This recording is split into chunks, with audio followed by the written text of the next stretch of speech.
Good evening, everybody. Ready to start our meeting? We have a quorum of 3 here tonight. I believe Commissioner Smith's on his way. So we'll start with the Pledge of Allegiance.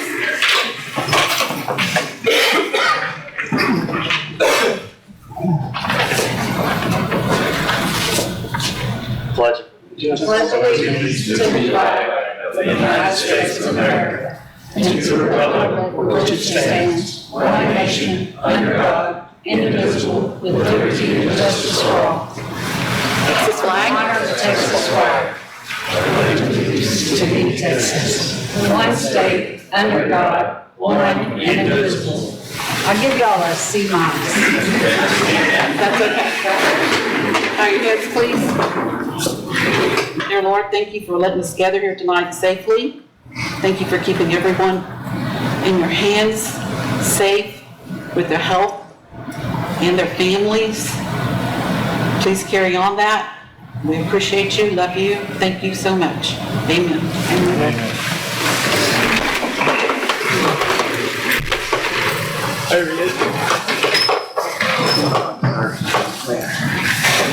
Any public comments, please? Thank you, sir. But I don't like it there. A couple of days. I'm still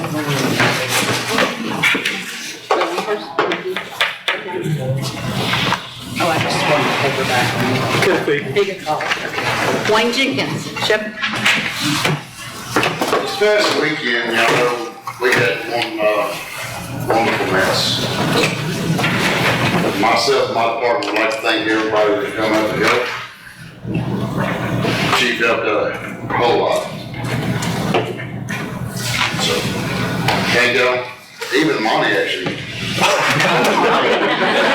Even Marty? Great. Beautiful money. Good. Thank you very much for the good job. Earlier we did things, nice things. Everybody worked real hard. We will. Heard you had to me at one point. That's great to hear. Yes, ma'am, just go Well, we over had to there. have somebody clean the trailer up. I did sweep. This week. Get ripped on. Yeah, I did. Really? No. Okay, item number 4, roll call of district emergency services provider. 980. We had 2 calls, 6 man hours, 61 hours of training, 70.5 other hours. Thank you. Bear Creek. Bear Creek. Any information? Willa? We got some, but I don't have them right now. I'll email them to Denise. Thank you. Kate? Had 11 runs, 26 call hours, 196 of them for a total of 222. Thank you, Randy. Coldspring? We had 16 runs, 32.18 run hours, 305.50 other hours for a total of 338.68. Thank you. Oakhurst? We had 6 runs for a total of 36 man hours. We had 45 other hours, 59 training hours for a total of 140. You talk faster than I guarantee you. Was 45 other hours, 59 training hours, 140 total with 6 calls, 36 man hours. Okay. Point Blank? We had 17 calls, man hours was 34, other hours were 328, total 362.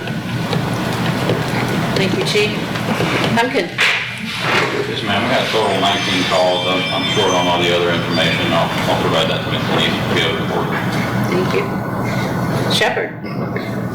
28 calls, 170 call hours, 335 other training hours, total of 505. Next month, get ready. Wow.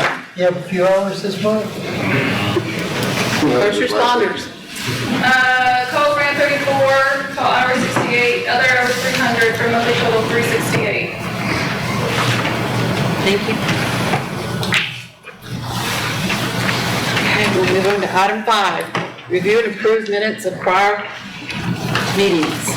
The minutes in your packet are from the regular meeting of May 18th, 2026, and the special meeting of May 25th, 2026, and there were no changes since these were emailed to you.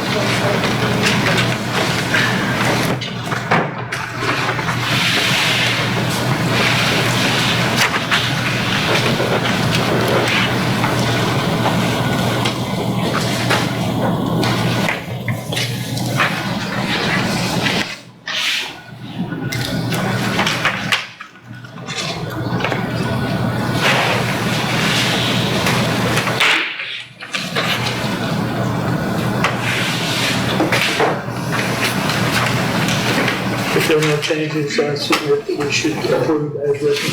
I'll second that.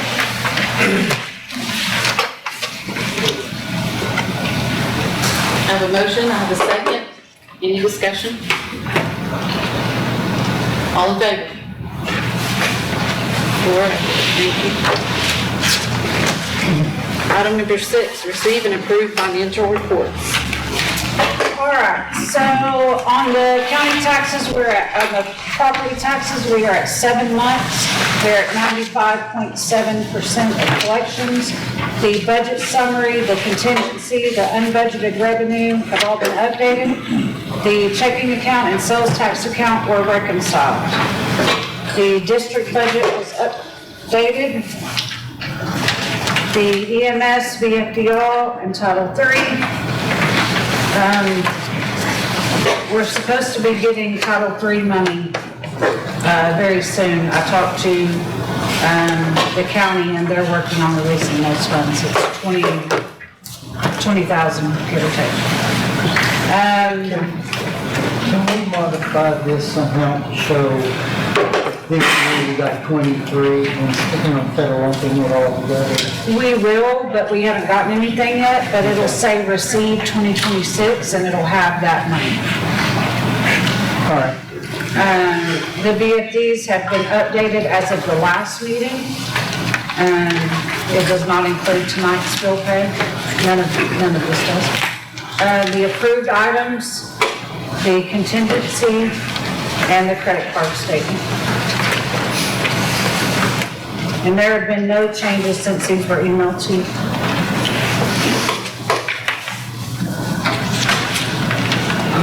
What's the story on the third check? It's sitting on my desk with today's date on it, so I'm going to deposit it tomorrow. Okay, so we got it. We did.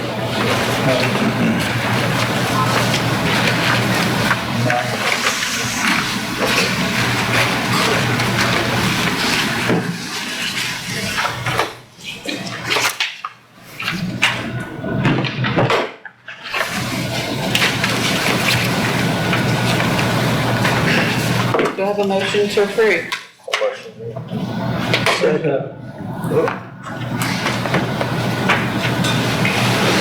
Any discussion? Probes and more, there's a switch going up some tow trucks not signed up. I didn't want to ask the interim chief to sign off on something that he didn't purchase. Right, Roger, do you second that? I did. But all right. I have a motion, a second. All in favor? 4 all. Thank you. I do have the receipt for it, but Who made the Carson. Carson? Roger. Roger. Thank you. may I speak one more thing on the financials? So because the building project at 101 FM 1514 was budgeted in the 2025 budget, it went to the fund balance when we closed out 2025. We did not budget for that in 2026 because it was supposed to be a 2025 expense. So if you look in your folders, you'll see a budget amendment form to not only take care of that, to move $325,000 into that building projects, because that's give or take what that project will cost. And then the apparatus fund money, when I get the rest of it, which it's on my desk, so I just have to deposit it, it had today's date on it, then that money will need to be moved from the unbudgeted revenue section of the treasurer's report on into the budget line item that is negative right now for apparatus fund. So next month, we'll have to prepare a special agenda that shows the change to the budget and how we affect things per the rules. But I wanted you to see what the budget amendment was going to be. So this is this is a budget amendment for next month? It will be in the treasurer's report for next month along with the revised agenda, or the addition to the agenda. And you guys can approve it at that time. So you're pulling that from,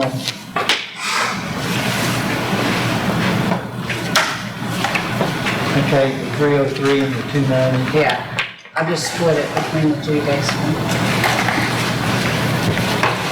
Okay. So we only have one check that's remaining, or that's out, right? Yeah, we have one check from 980 that is on my desk, but they gave it to me and dated it today, so it would have time to clear their bank before I deposit. So this is all of our funding that we wrote in January, our portion being returned. All 3 grants for the tankers. That's correct. That's good news.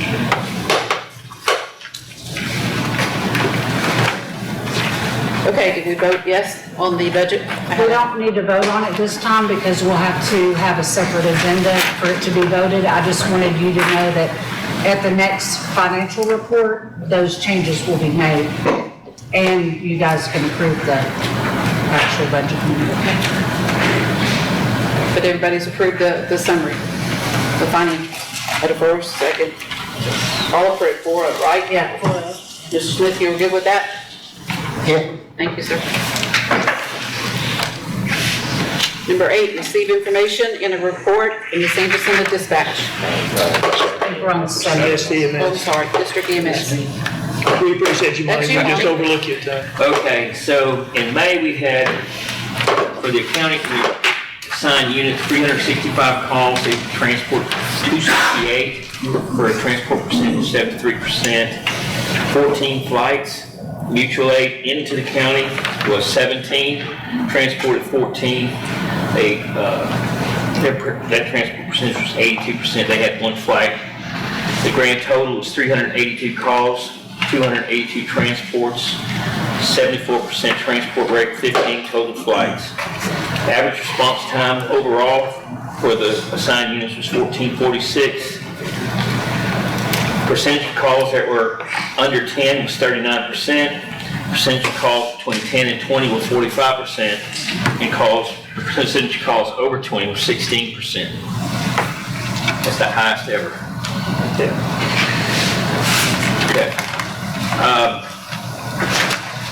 So, Polk County had, let me just go back and look at this.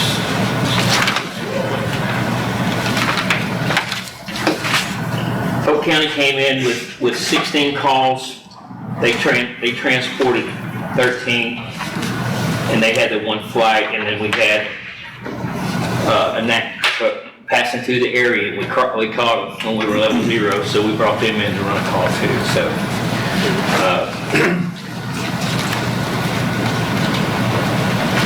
is there questions about any of the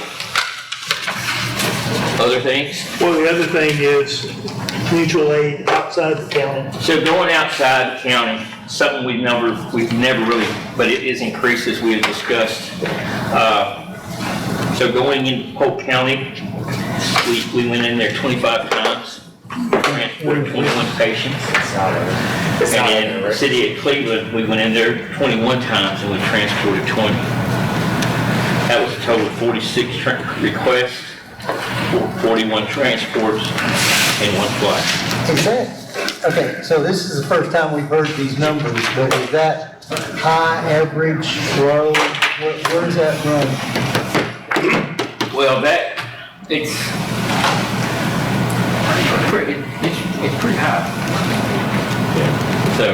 But is that typical? Well, let's just, is it tip? Well, since we had lost the county over there, we took care of Cleveland most of the time from the county. So that would be the reason for the increase, because we're not there. Now, what we do over there is we use MCHD quite a bit, and we use even occasionally comes in. There are times where none of those are available. We grab, and if we're above level, if we have more than one truck and we're available, we can run a SHECO truck. And usually that's who takes care of that over there. They are the highest. They have the highest rate call volume in Cleveland, because they're closest to it. Wait, Monty, you said you lost Cleveland? No, not Cleveland, but the county, the unincorporated area of Liberty County. Liberty. It went to Acadian. So Acadian's not covering it? So they do when they can, I guess, but they can't, well, let me get back up. So we have the incorporated area of Cleveland and Dayton over there, but we do not have the unincorporated areas. So most of your mutual aid into unincorporated Liberty is coming from this county instead of from your trucks? No, I wouldn't say most. Oh, okay, that's what I was just trying to clear up. Okay, thank you. Okay. It's quite a few calls, Monty. But that's a, 46 versus 17 coming into our county, 46 going out. that's a lot of outside support. Yes,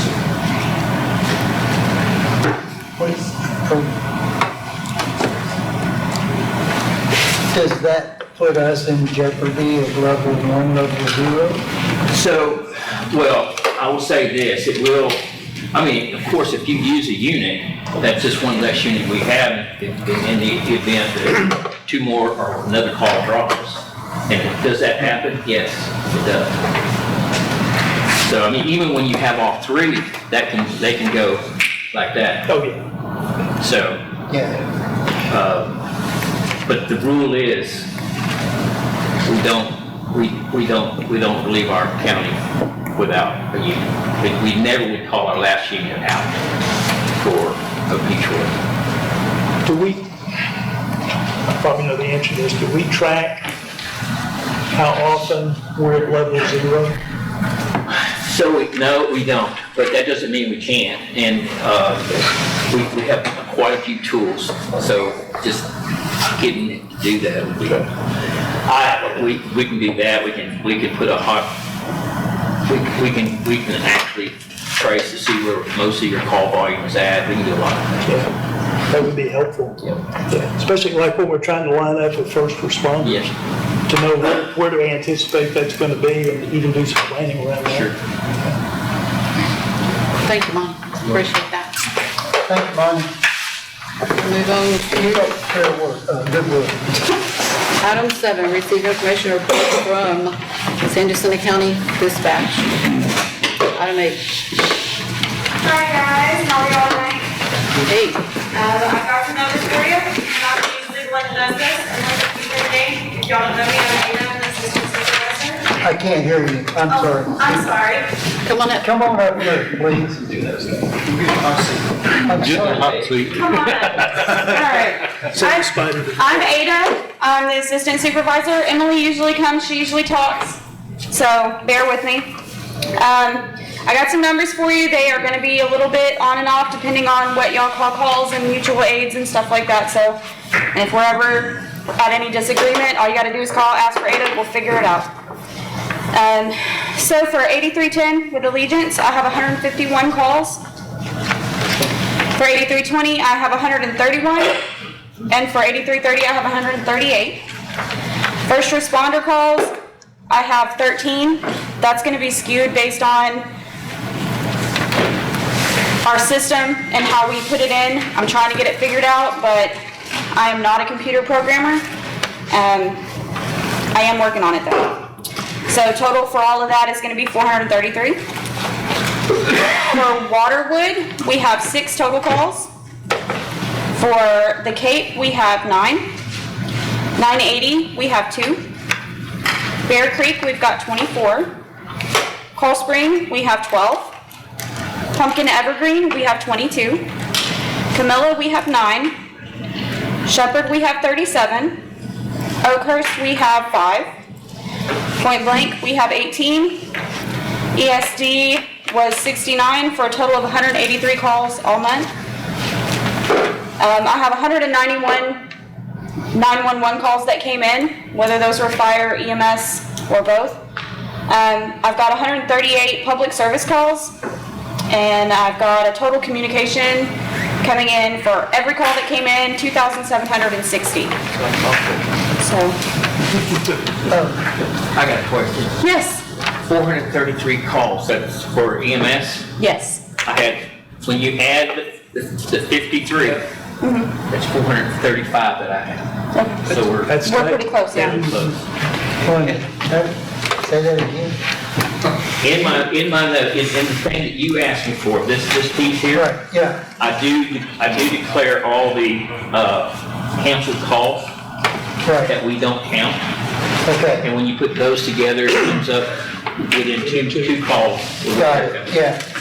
So that's what I was looking at. These are calls that don't, Yeah, including the disregard. we don't, we're either called off, we're canceling route, we're canceling scene, whatever the case is, they just don't, they're not calls. And they're not calls for We don't you, count. but they're calls Yes, for them. absolutely. Got it. Yeah, good. I was gonna ask that question. You asked it for me and gave a great explanation. Thank you. Does anybody else have anything they'd like to say or ask or anything? All right, like I said, if y'all ever need anything, all you have to do is call, ask for Ada or Emily. I'll do whatever I can to get it worked out, figured out, less stressed out. We got this. Y'all did a great job this weekend, and I know it's about to get busy, so good luck. Thank you, Ada. Thank you. And that doesn't count 46, because they didn't take those ones. Yeah. Okay. Okay, item number 9, receive information or report from OEM Fire Marshal. The report is in your packet. Yep. It's April 23rd through May the 20th.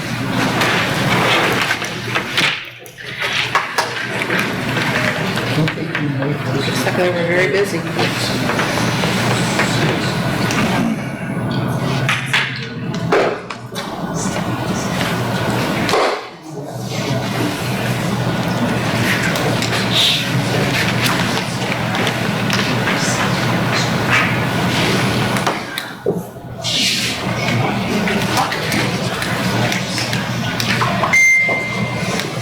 Anyone have any questions on the report?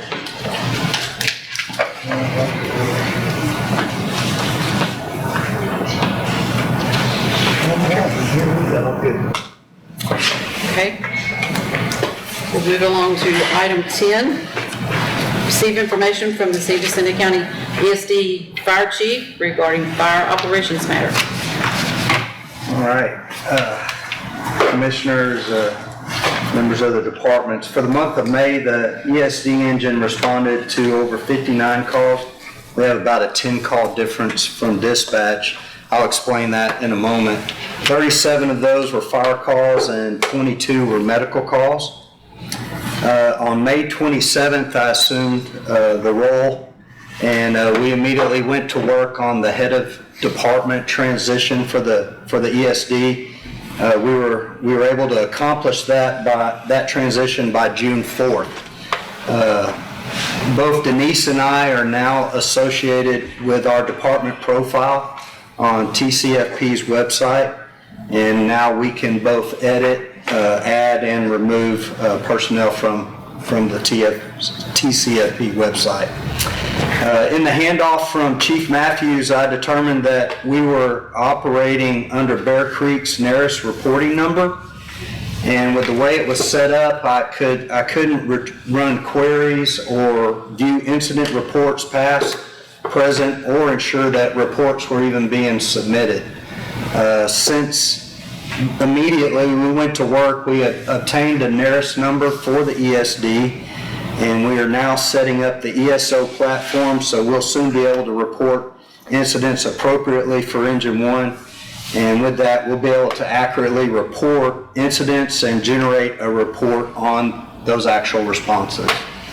I've instituted a SCBA and equipment check as of May 31st, and we are now compliant with that reporting.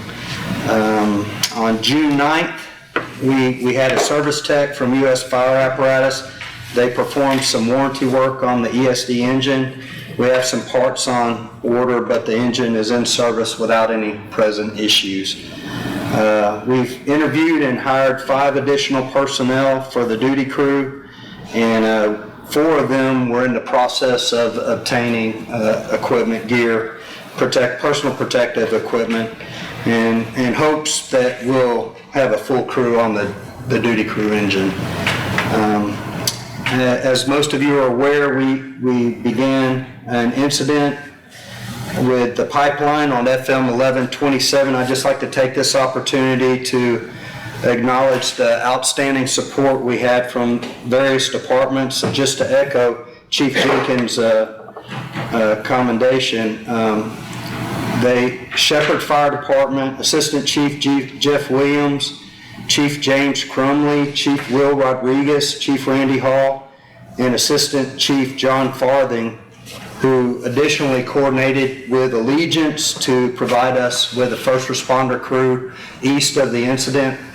If some of you don't know, we weren't able to get an ambulance to that side of the incident. So immediately I spoke with Monty and Chief John Farthing, and we coordinated a EMS crew on that side of the incident so we could provide aid if needed. We had a Coldspring engine staffed by Jeff Cope and 2 of their members, and they provided some key assistance on our first operational day. And I just want to let you all know that if it weren't for y'all's contributions, we would have had a difficult time mitigating that incident. Each of you made a meaningful difference, and I appreciate all of your hard work. We had very little rest, but it turned out good. We had good results. I'd like to take an opportunity also just to acknowledge Sam Fahrenberg. He was the Director of Emergency Management from the Alabama Coushatta tribe. Their tribal leaders agreed to loan us a trailer to have the incident command housed in, and without that, I think we would have sweated to death. It was very nice. We had air conditioning. We were able to operate from that trailer, and we're certainly appreciative of that. And I'll just mention one more individual, Annie Streve. She was a landowner adjacent to the incident. She provided access to the back or the east side of the incident through her property, and without her, we would have had other issues in providing food and caring for our first responders on that side of the incident. So I'd just like to take that opportunity to thank y'all. Good job. Good job. And you will be having an AAR, correct? That's a hope. I hope we can get us together and accomplish that. Good. And what's your plan for the upcoming July 4th activities and such? My goal right now is to staff the engine. That's my priority number 1. So working on that. Very good. Well, thank you, Chief. We appreciate all your hard work. Good job. Thank you very much. Thank you. Item number 11, receive information from the department's chief or from the Chiefs Association.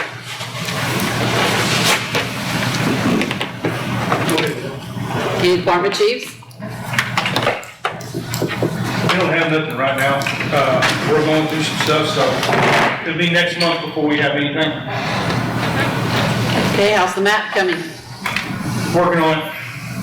Still got some stuff to discuss on it. Some of the things got to be changed anyway, because some of y'all know Commissioner's Court just moved the line, moved the county line on 59 and 1725. Really? To where it's supposed to be, right? I want to check into that, Monty. That's the contention. Yeah, for where it's supposed to be, it hasn't been that. I do know on 59 it goes up to right before Cleveland Bank.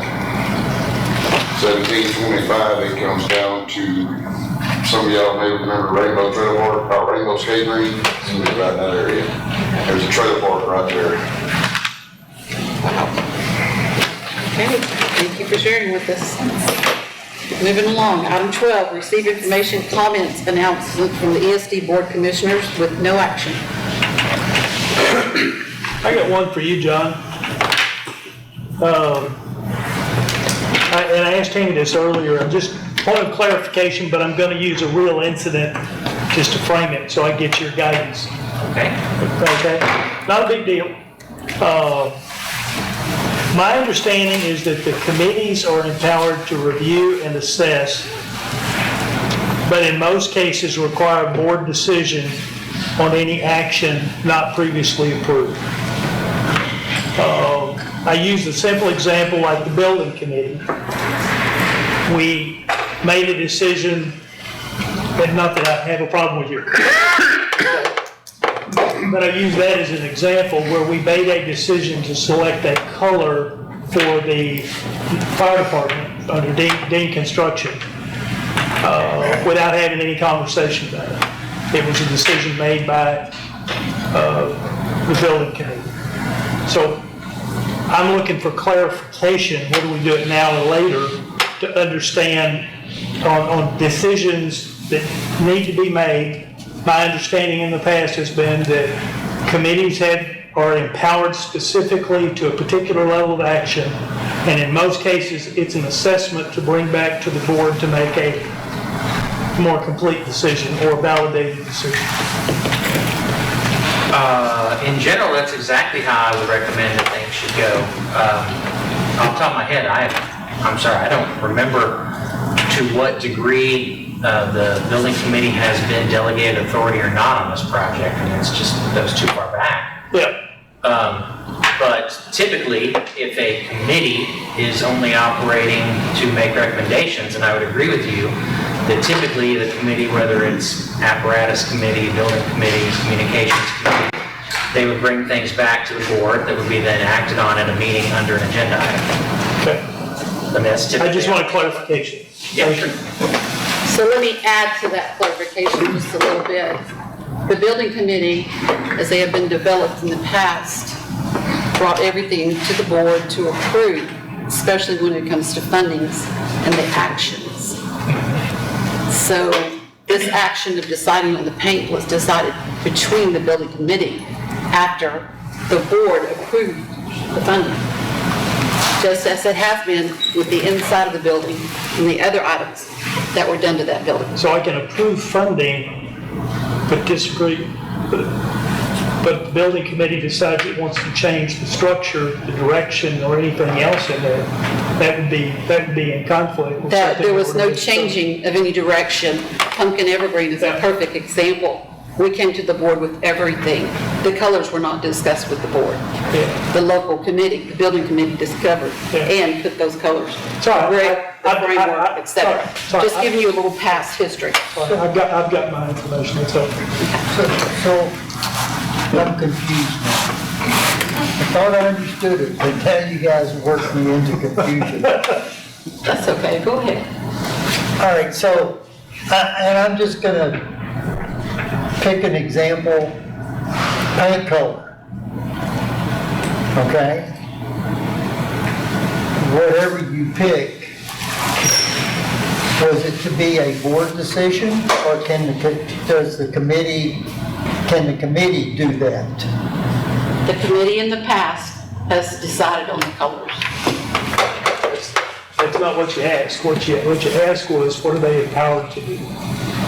Well, yeah, and I guess by precedence, they have been empowered to do that. I mean, in the past, they did it, it wasn't questioned, so it was by precedence allowed.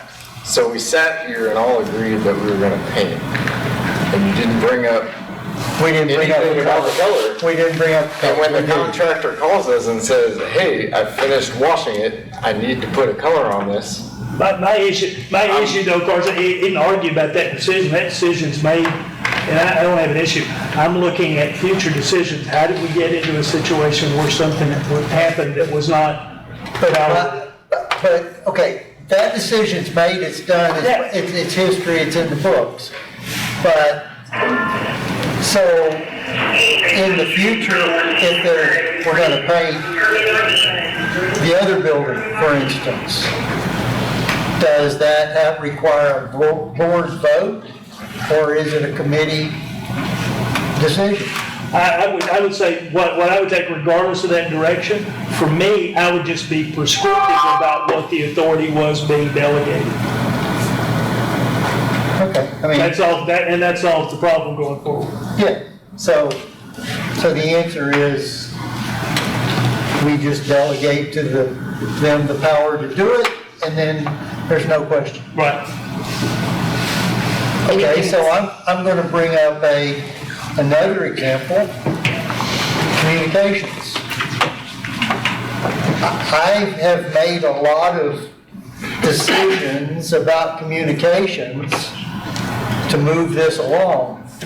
If I had brought everything, and we're in a delayed position right now, which I have more to add to later, but had I brought every decision that I made to the board, would be next year before we got this thing done.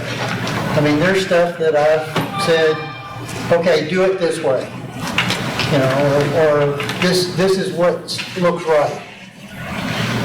And that's the direction it went. So far, I've been lucky, I guess, because everything has worked out. So, was I empowered to do that? I think I was. Yeah. Because I was told to get it done. And that's what I'm trying to do. So I guess it's a matter of empowerment, and do we need to be specific when we create a committee, or a committee, do we need to go through all the committees and say, you can do this and you can't do this? But to respond to that, I agree with you. But the idea is typically the committees are taking no action. If there's something new that comes up, or we're asking the committee to engage, I think we can always set those parameters at that time, unless it's an HR type thing, which comes up surprisingly. Okay. Are we good with this? Item 12? We'll move forward. District business.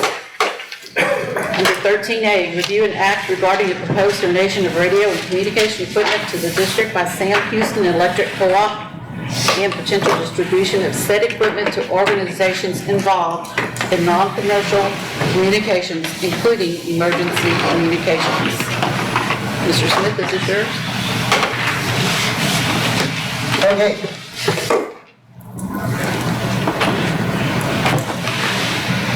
SHECO, through actions of certain people, and I'm not really sure exactly, there was some movement coming around from various directions, but SHECO changed out their repeaters. They just replaced them, and the other ones were working fine. They just put all new equipment in. At which point in time, they're sitting there. Well, I know it. Remember that back when? I know a guy. Anyway, I know a guy, and he's a ham radio operator, and he told me about all these repeaters that SHECO had, and possibly could be put to use. So the word got to SHECO, and somehow or another, I don't know if you made the call or Denise made a call. I made the call. Denise made the call, and the next thing I know, we've got 2 pallets of equipment. There's 21 repeaters, there's 16 controllers, there's 2 They have an pallets. inventory. I'm sorry? They have an inventory. Yeah, okay, you had the inventory, all right, yeah. Anyway, so we got, the routers, switches, power supplies, controllers, and repeaters. So I was working with Chief Matthews, making the assumption that we would go through the process of accepting these to figure out where we would put them in the county, or use them in the county. And his plan, and I thought it was a decent one, was to put repeaters at 2 or 3 different stations and have them on the fire repeater frequency.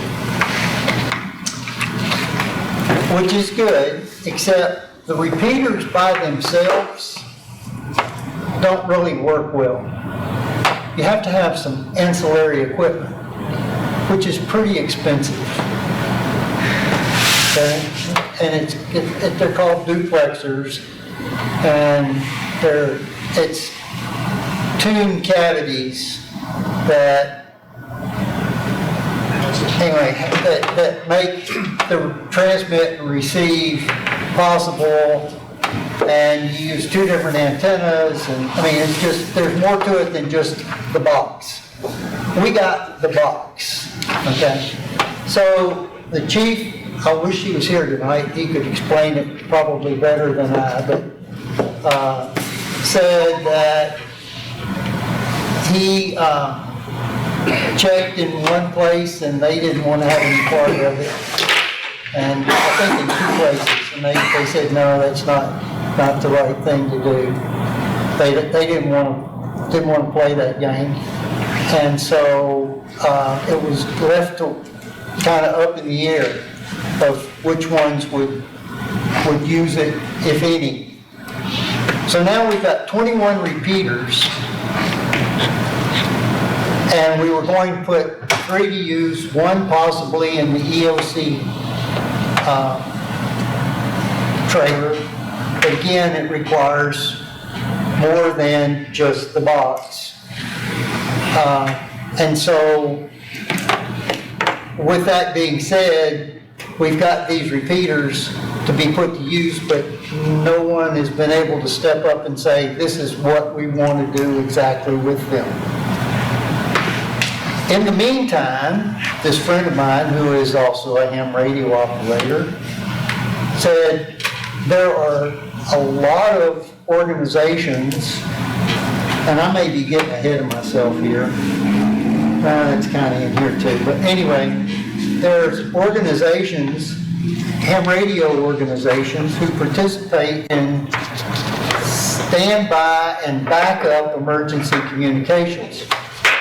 As some of you may remember Hurricane Andrew in Florida, the only communications they had was ham radio.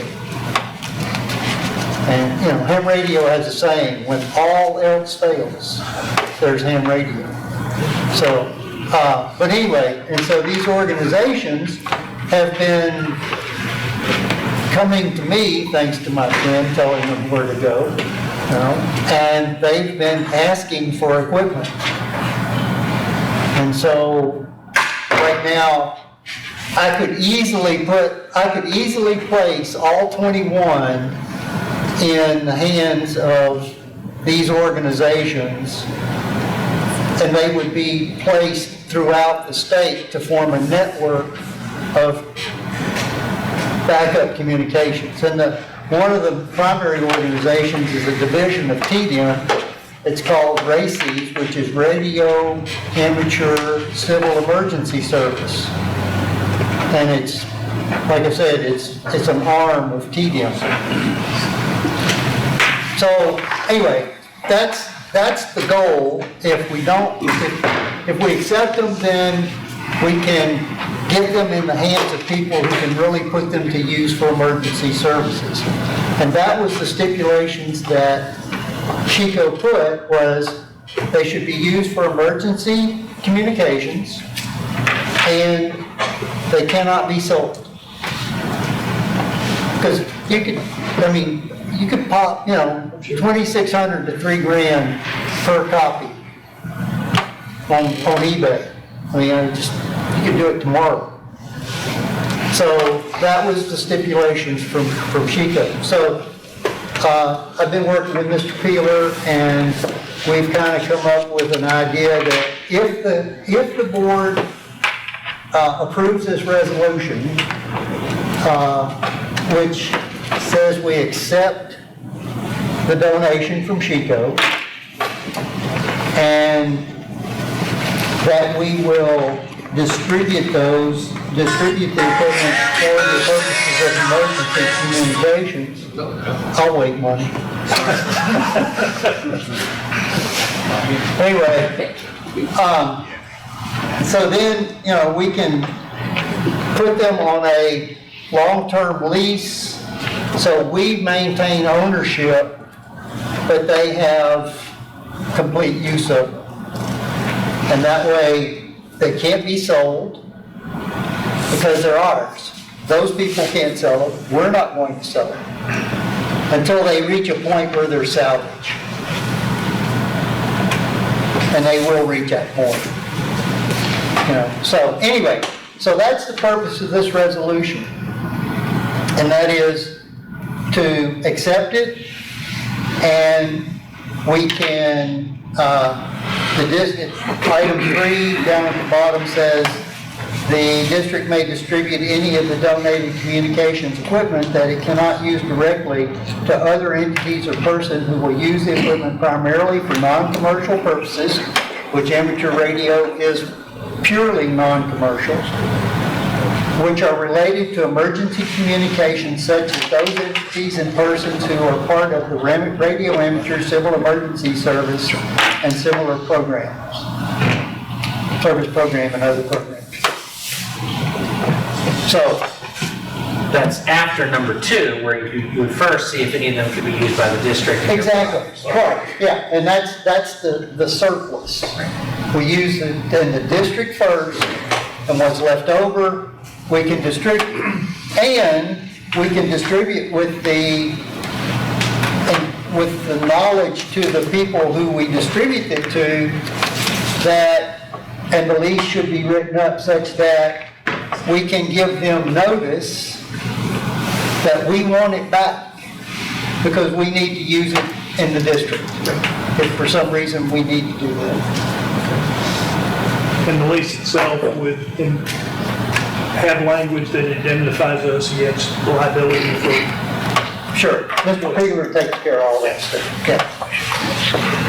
Yeah, they'd be distributed as is, no guarantee of warranties by the district, and there'd be no third-party beneficiaries, so that they would, again, only be used for non-commercial purposes, for emergency purposes. The intention would be primarily you first look at improving the communications here within your organization, and then after that, extending out to your neighboring areas and the state. So that's the purpose of this resolution, is to get that done. I disagree with, I don't understand or disagree with my understanding of item 4, if after a period of 2 years you're unable to directly use or distribute, and SHECO is unable to accept or return the equipment, the district may dispose of the equipment as surplus or salvage property under the applicable laws of the state of Texas. What do you disagree with? Why 2 years? Where'd you get number 2 years? Is that I made that up because otherwise you guys are just going to have a bunch of crap sitting in a garage forever. Just a trigger date, pay attention. Yeah. Just a time. Yeah, it's just for you guys to have flexibility. I mean, the intention wasn't just to be SHECO's garbage can, right? No, Okay. they gave it to us because the seed was planted in their head that somebody could use them. Sure.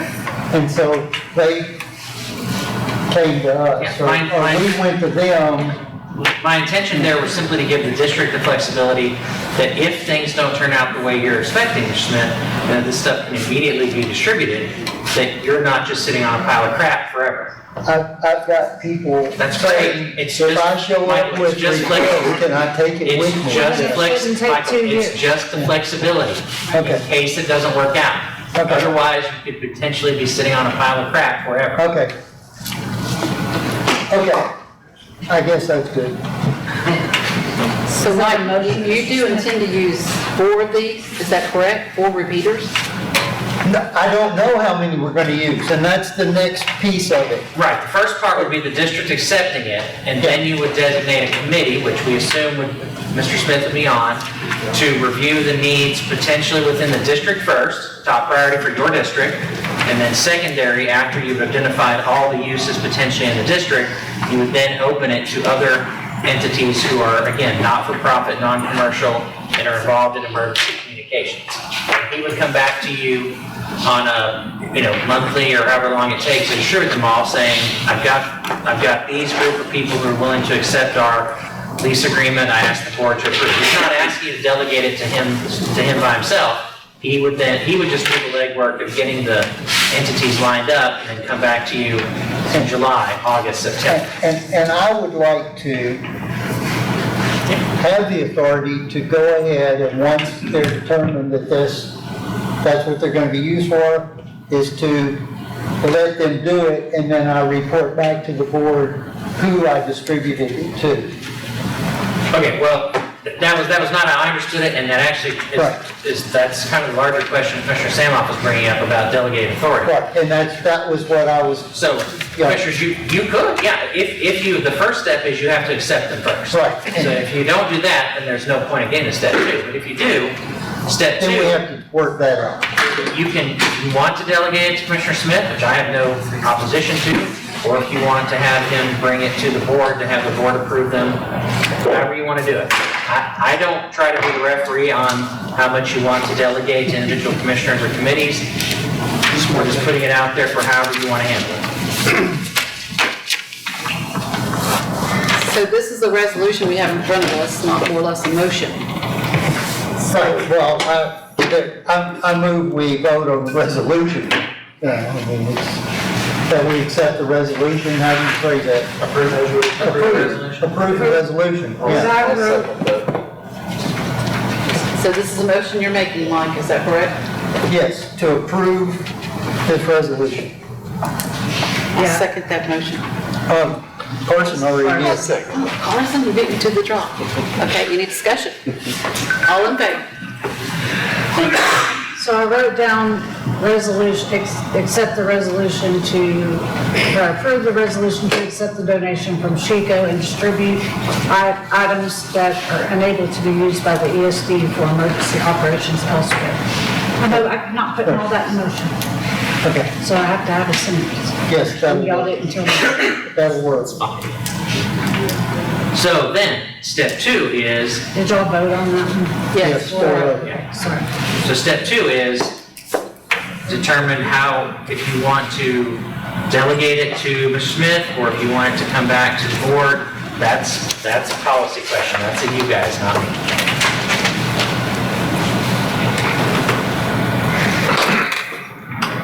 I'd make a motion to let Mr. Smith handle it all.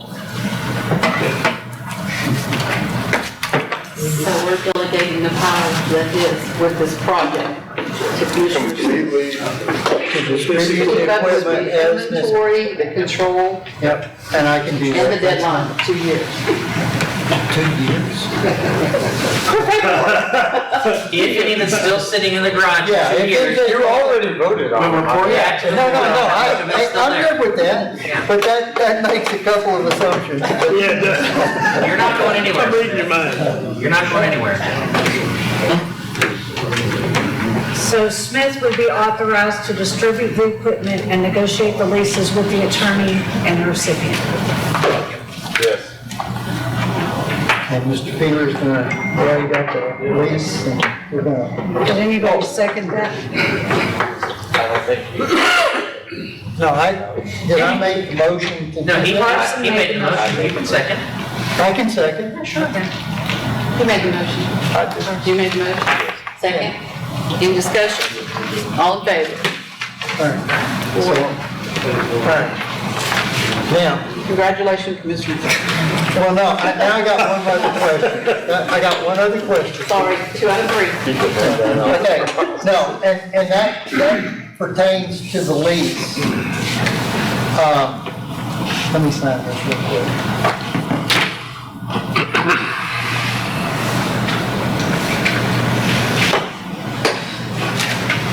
Okay, the lease. Long-term, and what I'm thinking is a 5-year lease with an automatic renewal of 5 years 4 times. Conceivably, they could use it for 25 years. Conceivably. Yeah. You can just delegate. Your authority was delegated. Stop, you're done, you're good. No, I can do it that way? I can do it that way? You are delegated, yes. Delegated. Oh, okay. But that's a very good plan. Very good plan. And I'm gonna charge them for it too. I'm gonna charge them enough to pay for Mr. Peeler. Well, for the 15 minutes extra that we just did. Yeah. Yeah. All right. We'll work out a price and everything. Are we through with that? Think so. Okay, we'll move on to 13D. View and act upon funding and purchase of equipment, apparatus, vehicle service, or training as well as repairs to equipment, apparatus, vehicles related to the provision of emergency services. Department grants, 980 North, supplies, equipment. So the departments have been, we have a problem with you guys and all the grants you've been getting. Not a problem at all. Y'all are doing a great job. But I don't know what the board has approved and what they have not, and what has been here as far as the grants go. So I just kind of wanted the departments to kind of let you guys know what they have out there and make sure that we have approval to get all these grants. The one in your folder is from Oakhurst. They have a PPE grant. So that's going to be a $25,000 grant at a 95.5. So that's Oakhurst at a 95.5 on, did I say PPE? I know that we have several skid unit grants. That is a second round. I think we got 5, 6. A bunch, and we already have ordered 7 or 8 from the last round.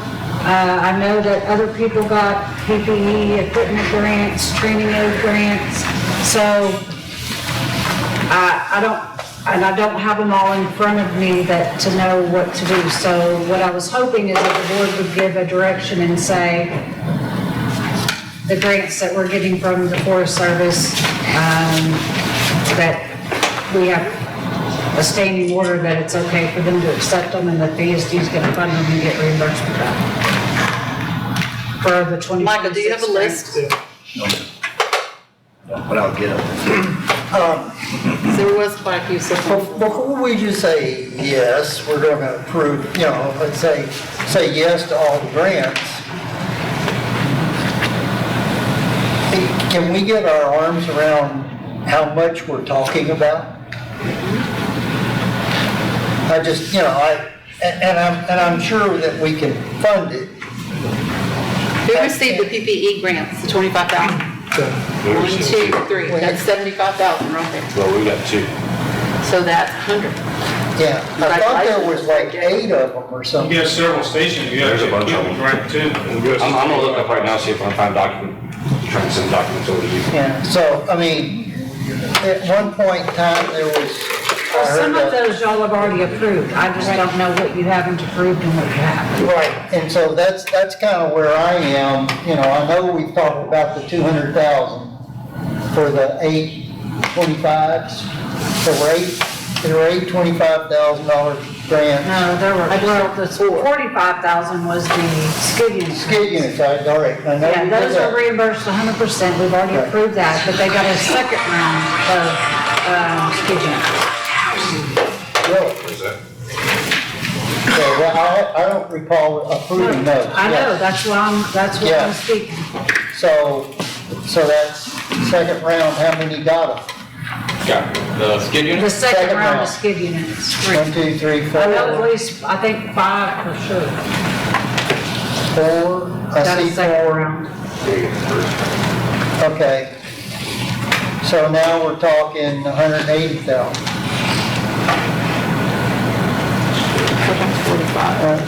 45 times 4 is 180. 180, that's 180 plus your other, your PPE grant's 180, that's 280. Yeah, so, But That's remember, not counting the training aids and, Are you talking about the new grant or the first? I'm talking about what they the really recent, approved yet. the second round. Yeah, this, Well, the first round, I thought we approved all that. Yeah, I think the first round was all second round of order. yeah, the second round is what. On the first round, we had a equipment grant for 25,000, and we had rescue equipment grant for 10,000. And then the second go around, and the skid unit. So in the second go around, we got approved for a second skid unit. So we'll have 4 grants. Yeah, I think it's the second round that they haven't approved. yeah. Skid unit. So we have 180 for skid units alone. Plus, so far I've heard 100 for the PPE. Yes. I got skid unit second. Yeah, so you, I mean. Yeah, the first round's already been approved, so, Right. yeah. I got that. That was, what, 5 skid units, right? The first round? Right. As I recall, it was 5 skid units. I mean, I can look back if you really want to know, but the second round of grants, I just don't have approval from the board on all of them. Just upon those estimated numbers, it's 280. Right, plus the 2 1/4 we haven't spent on the skid units from the first round. So that's $500,000 right there. 280 and 2 1/4, yeah. Well, we haven't funded the large brush over at Shepherd either, if you're counting all the stuff that we haven't And what paid is for that? yet, because it's being built. How much was it? Oh, 200 and something thousand. I think Mr. Smith was mainly focused on how much the districts will count there. Well, yeah, we're funding that as well. That's what I'm looking at. Now we're at 700,000. So you end up doing that. We have to, not The just skid units are go 100. hog wild here. We got the money. He's trying to figure But out. if we use the money, folks, then we've got no money after that. But we get 95. We get it back. So it's an interim loan, but yeah. Yeah, but I'm just saying, for that period of time, where the coffers are bare. So is everyone going to accept the skid units? We're going to accept their grants, right? I'd like to. So how about a motion that we accept the second round? Okay, let me look at one set of numbers. Hold on one That second. was done last month? What's the time frame? What's the time frame to accept it? They begin, By November, So let me look at a So why number. don't we have them all submit their, We can look online. We can just approve that last round. which, likely we would want to do that. Yep. So. Especially when we're only paying 5%. Yeah, exactly. Thank you very much. if we have time, let's have the list. Okay, so let me see what I got Have here. a dollar amount assigned to it, and then we'll know, and then we can all vote. Well, and that's a more responsible way to look at it, and say, yeah, whatever you want. Yeah, I mean, I'm sure You we'll tie say, it down to that meeting date and that this time. Oh, yeah, I'm not worried. So there's no. Second round, you got Yeah, 6 8 units, 1 PPE grant. 6 skid units and 1 PPE grant on the second. We have 25,000, 6 skid units at 45,000. okay, so. 6 and 1. What'd I say? 6 skids at 45,000 That's and 1 270. PPE at 25,000. It's 295.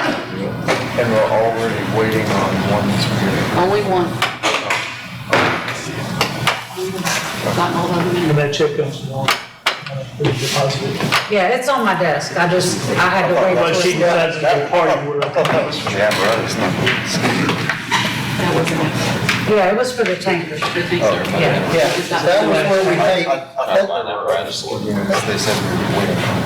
Oh, yeah, we haven't paid for those yet. We haven't They've paid been for ordered. Yeah. We were staggering That the was- purchases. That was the first round was 5 skid units for 2 1/4. Okay, so this round we got 5 more skid units, no, 6 skid units. And we haven't funded the first We haven't funded the first round yet. We all approved it, but we haven't funded it yet. So that's 2 1/4. And so now 6 is 270, right? Am I right? So that's 495. Okay, so then another, 70. what about the PPE and It that was stuff? 6 units and 1 PPE, which is Okay. 70,000. 75, 70,000. The PPE is 70,000? No, The total. no, 6 units is 270,000. And PPE is what, 25? 25, correct. So that's 295. Yes. All right, plus 2 1/4 for the first 5 skid units. Okay, so that's, what do I come up here with? That's 20, it's 520? Yeah, they did this. But all these expenses. But weren't we originally, Yes, they are. 790? But originally, we didn't off on the skid units till we got the 900,000 back from the. That's right. 270. That's the reason why we We haven't didn't do anything on the. ordered the skid units, or why we ordered them later, is because we wanted to wait till we started getting the money back on the tankers before we started spending money on the skids. And some of them Okay. already. All of So them. now, They've all been ordered, all the first ones. Okay. have been ordered. Oh, yeah. from the treasurer's perspective, we'll let them roll. Just to give y'all a heads up, I got an email today, they are starting to build on my truck, so 2 months. Good deal. Yeah, so I'm good with it. We got the money, if we don't go need something off budget, something else. No off budget expenses. Well, I mean, depending on what it is, we can't go Couple crazy. thousand's fine. Couple Yeah. 100,000. 100,000 is not good. And we could probably squeeze that if we needed to. But I've got one of the accounts in the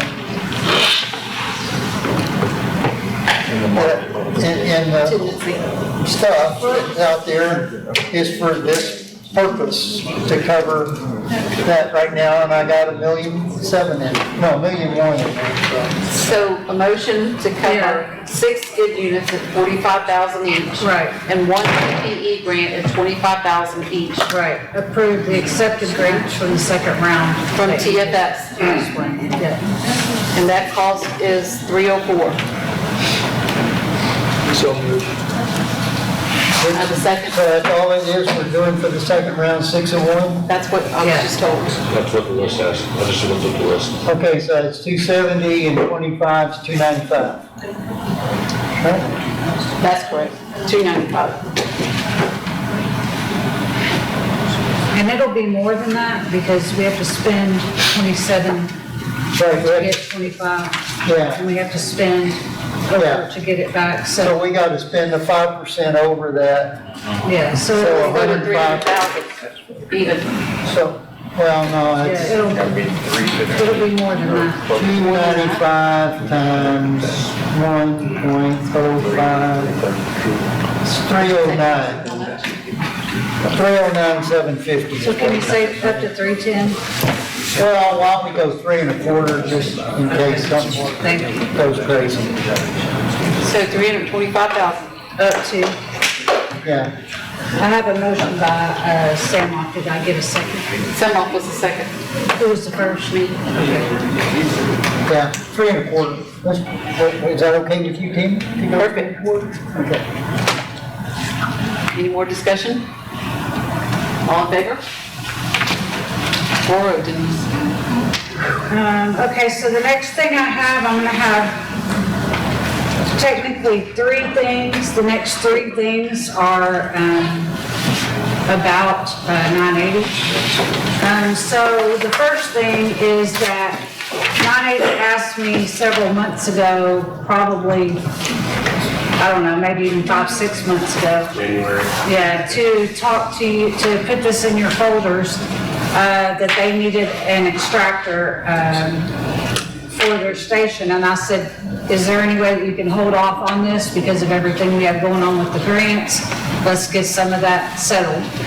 And so they graciously said yes, and so I put it in the packet for tonight that they are asking for an extractor for their station, and it is $6,679. So that's the smaller of the two? It is the smaller of the two, yes. Am I reading, is this on the page that I can barely read? No, it's pretty clear. That was the, we already voted on it, the 25,000 for the. Oh. Sorry. And he did reach out to Advanced Rescue Systems and got an updated quote, so this is dated 6/9, the other one was dated 1/4. So we had saved $100 had we put in 6 months ago.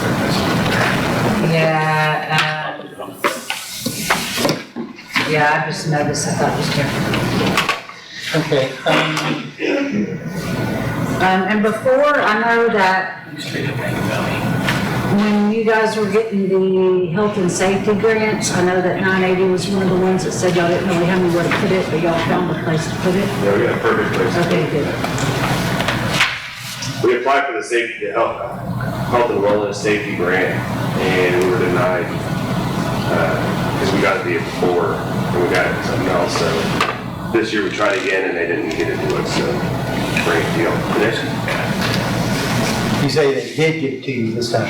Did not. Did not. So the updated grant, updated price is the $66.79? Yeah, that includes freight and the pump and the detergent. Detergent comes with it. They just put it in there. $263. So let me ask you, how long does 5 gallons of detergent last? Good long while. Good long time. It's about a pound that you wash, so depends. Is there a reason you aren't requesting the larger one? Don't need it. Yeah, the larger one covers 6 pieces of turnout here. They shouldn't need to wash 6 at a time. They can't have that many wet at one time, because then they wouldn't be able to respond.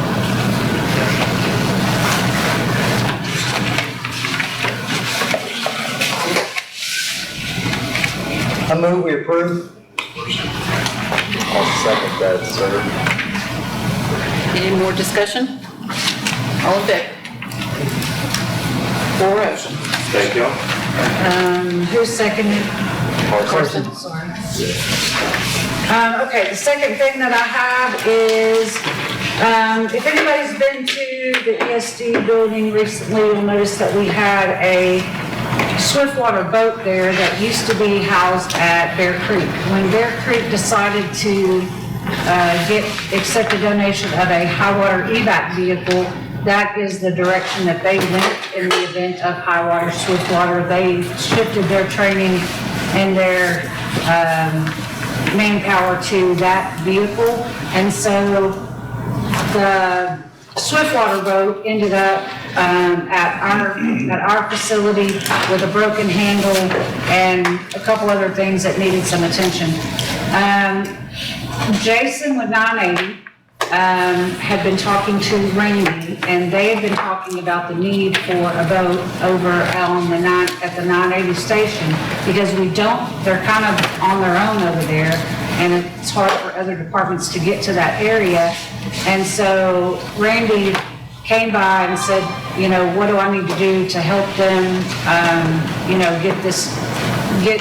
get something together for the ESD to talk to you guys about buying them a boat. Well, In the meantime, Jason and Bryant talked, and Bryant said, why don't you just take that one out there if that would be sufficient for you? I guess that's kind of how it happened, but it does need some repairs. So I talked to Randy and asked him, who's your boat guy? Don't you use this guy in town? So Randy offered to take the boat over there and have them look at it. So they looked at it, and there's a quote to fix the boat so that it could be used over at 980. They're in the process of doing their training, but it needs just the basic oil change. And then they added some air to the pontoons to fix the handle, and then to add a electric start instead of having to pull the rope. So anyway, that's this quote for $3,296.92 to do the maintenance, the scheduled maintenance, the fix the handle, and add the start. And then it could be utilized at 980. And Jason and Randy could tell you a little more about that, because they're both kind of in agreement that it's needed out there. Right. So will that boat, that's a Swiftwater boat, right? That's correct. So will that boat be sufficient for making rescue calls? Well, absolutely. Yes, that's exactly what Bear Creek did with it. I think Hunting has a boat like it. Honkin has one like it. Okay. So I'm not familiar with the Depends what boat. you're trying to do. I guess I should go look Where at do it. your guys sit? In the boat. Randy and I were trying to figure out. So, most of the swiftwater training that you're gonna take, they recommend that you're mobile in the boat, so there's not a seat. Most of the time you're kneeling down, operating the throttle. Then we don't allow you to use the bench, it puts you too high. Puts you too high. So, there's a bench that most of them come with that probably doesn't have it in there, right? Yours have it? We took it out, so it just pops in. But you had it at one time, you just don't use it. So what we're talking about is getting 980 to 3296.92. No, we're talking about repairing the boat that we already had. Right. And, yes, the decision of where it would be located would be, usually the chief kind of tells, or the department's gonna decide. But no, the question would be, do we want to repair the boat that y'all paid for? If it can be put to use. Mr. Smith, many years ago, we talked about buying them a boat with top refunds. No, with what? With top refunds, 980, they were highlighted. Right, well, I think some folks. Yeah, but the boat they brought was $175,000. That's correct. It was a firefighting boat. But this is long ago, when we had those funds, we were looking to get them a boat. I think this is a good measure to help. Excellent measure. And the cost is minimal. Well, what I'm in favor of doing, and I'm going to move that we approve the repair of the boat. That's first step. Let's get the boat repaired. Can we add and transfer it? No, then the second piece after it's repaired is to authorize Chief Dupos to assign the boat to whichever station he feels is appropriate. Probably 980. Maybe there's someone who can demonstrate to him a greater need. But that's his job, like Denise pointed out. He can decide where our equipment goes. And I guess it's our equipment. So you're wanting to keep it on an ESD inventory?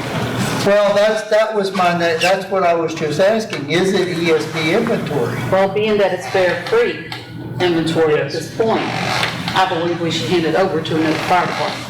Let them maintain it, take care of it, be responsible for it. If we make the.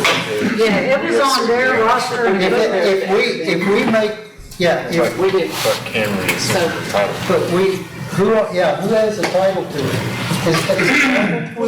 We have the title, but we have the title to a lot of things. The roster has it in Bear Creek's inventory. And Bear Creek wants to give it to 90. They want to place it. It's needed at 980. It's a on the water boat. It's a rising water boat, like when the neighborhoods get, get flooded, they don't have to drive an apparatus through high water. You've got shifting mud flaps in the river. You've got a narrow channel. That boat probably grabs 5 or 6 inches of water, and that's where it's needed, is at 980. I'll modify my motion after the discussion prior to the motion being made. Yes, That we, prepare the boat and put the boat at 980.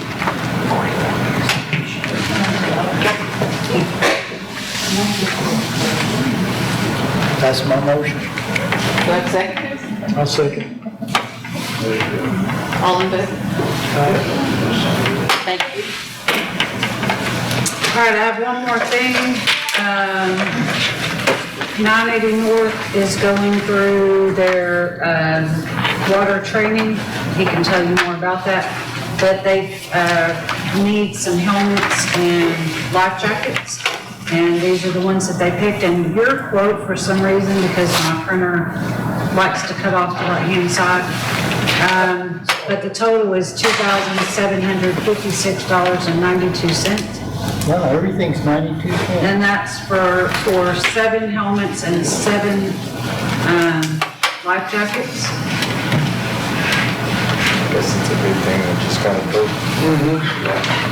Well, we need to go to the training. I talked to Jeff Williams about scrounging up around the county. He's not totally sure there's enough. But since we're getting a boat, we need it anyway. Good thing you got a boat. Do you guys have boat helmets? Do you have helmets? Yes, sir, absolutely. I switched to yellow. You did what? I switched to yellow. I may have some extra ones, but I mean, it can't hurt. Yeah, these are yellow as well. Which ones are you? Yeah, we're And then, So, let's see, 32, 27, 5 grand. Those are a little bit nicer.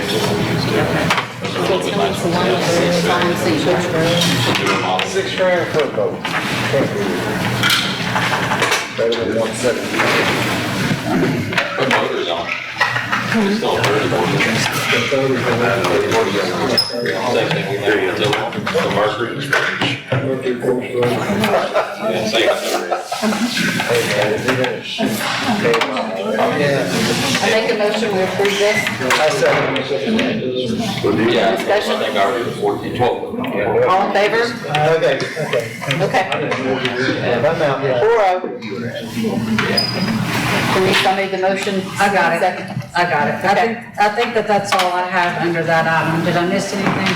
Oh, wait, I did. Sorry, look. I got this, before the meeting and didn't have a chance to put it in your folder. Yeah. Oh, this is pumpkin up tonight. Denied. Just throw my papers all over. That was my fault. I got it.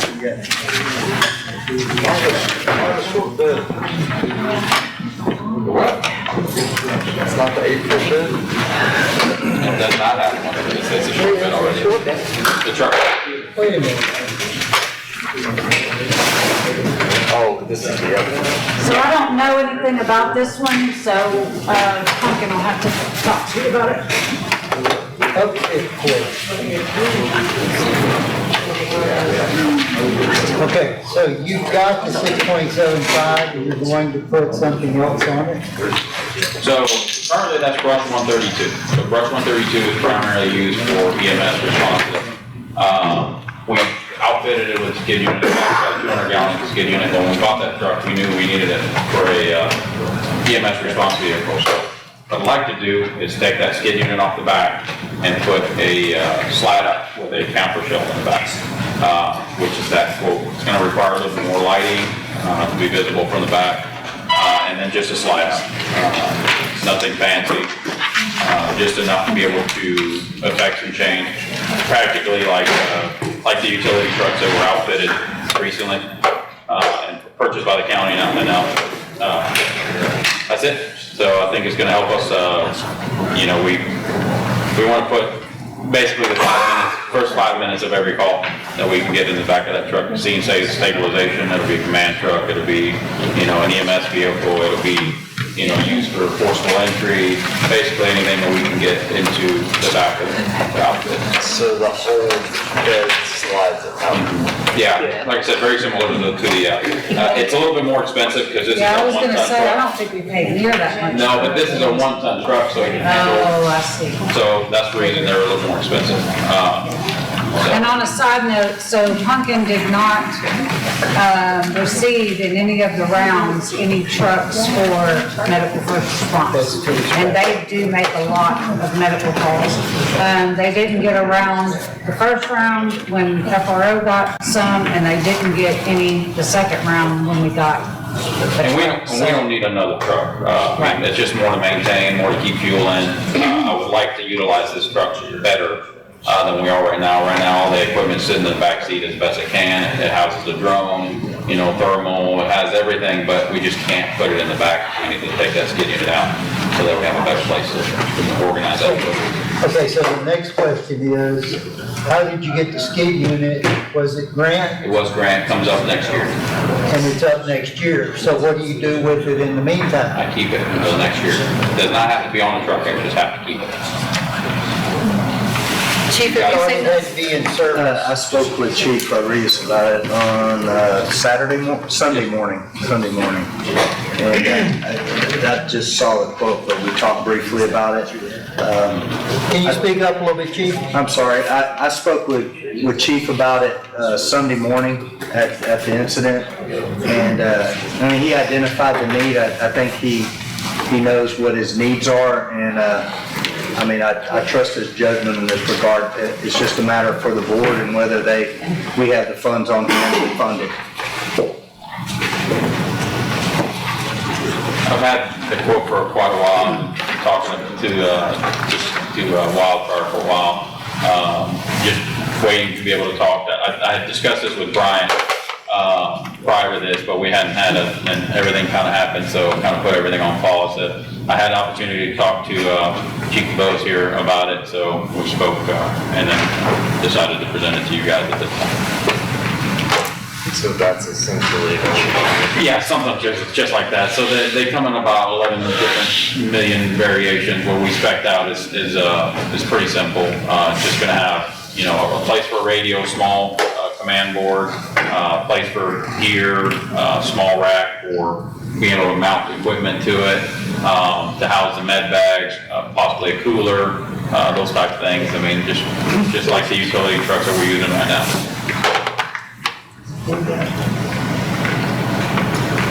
I do have the skid unit grant, which I'm talking to Wildfire about. I would love to see the option where I can put the new skid unit in this truck to make those two things happen, but that's not been confirmed yet, where I can take the slide out command / utility unit out and slide a skid unit in should we need it to be a brush truck again. So I'd like to do that, but I don't know.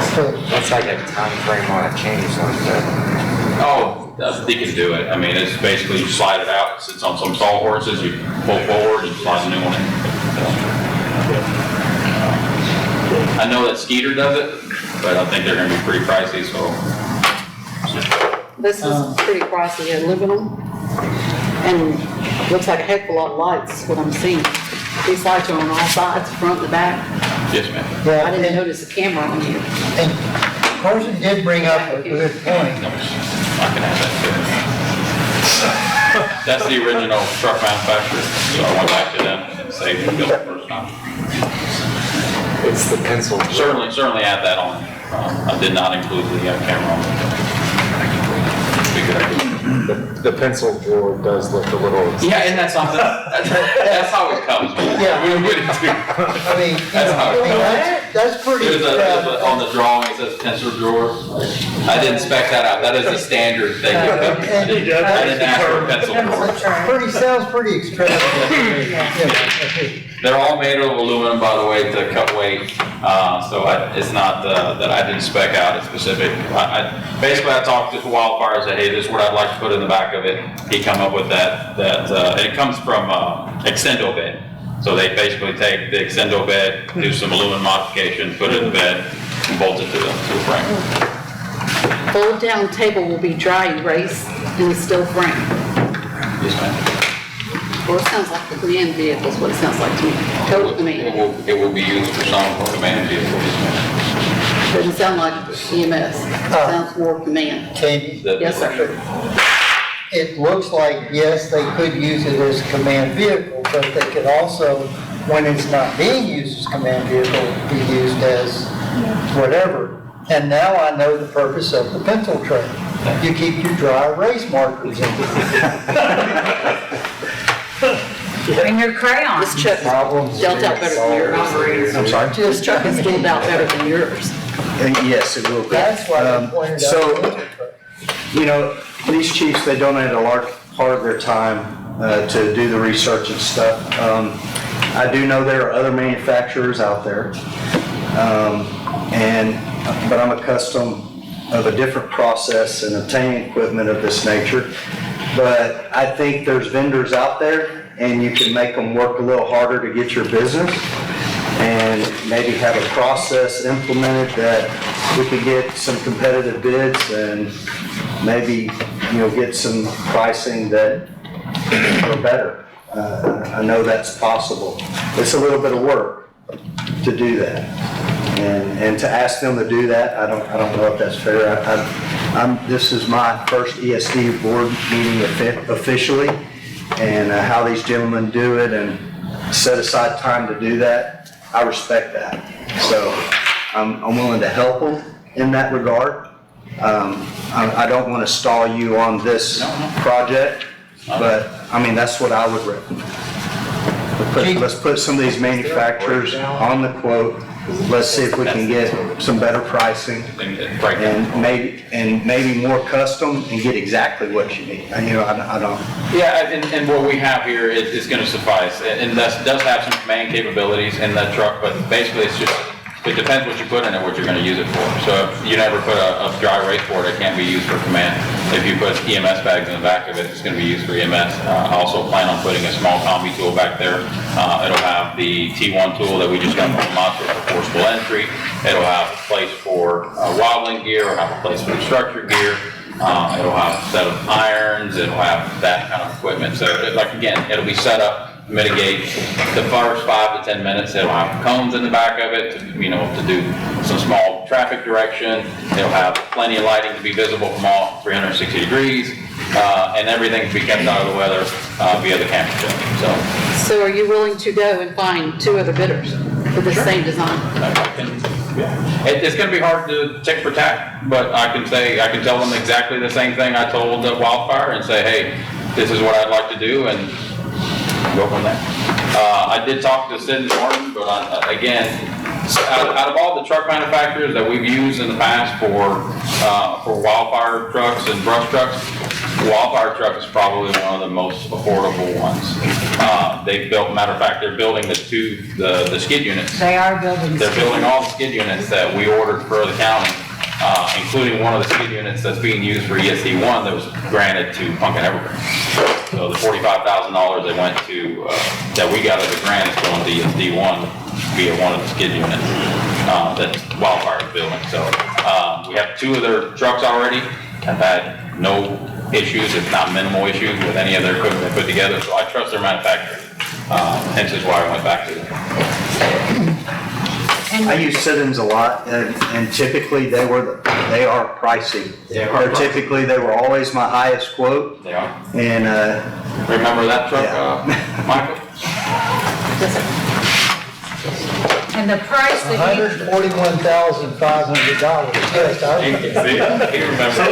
I just wanted to mention to the board, the way Chief's trying to set this truck up is not unlike a lot of departments in counties that I used to run with, that they set it up as a command unit, they set it up to do MR response, and it keeps their bigger trucks off the road and the wear and tear associated with that. And I'm all in favor of that. yeah, and Pumpkin had talked about, should they ask for a truck similar to what y'all got for Oakhurst and Shepherd, and this was a better value for the board to outfit this truck instead of them coming to you and asking for a whole new truck. Like the other departments got. I have a truck, I just need to better use it. Yeah, so you're taking the skid unit off this truck. Yes, sir. You want to put this on there. Yeah. And you have a skid unit that's coming in a grant. Do you have a truck to put that on? I'll tell you, you're gonna ask me for a truck. I don't want a truck, I don't want another truck. We're done at our station as far as equipment and capabilities. I can't house another truck. There's no more room. So my idea, what I was explaining to you earlier, is to be able to put the new skid unit to where it's removable, okay? So I can remove this command/utility slide out and slide the skid unit in, plug it in, should I need a brush truck instead of the, make it versatile. I can. I got $45,000 to do it, $47,250. Okay. I think we can do it. So let me ask you this question.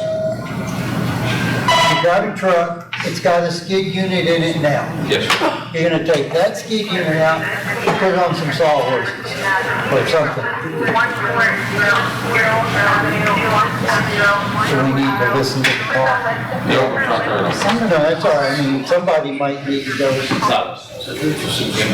Okay.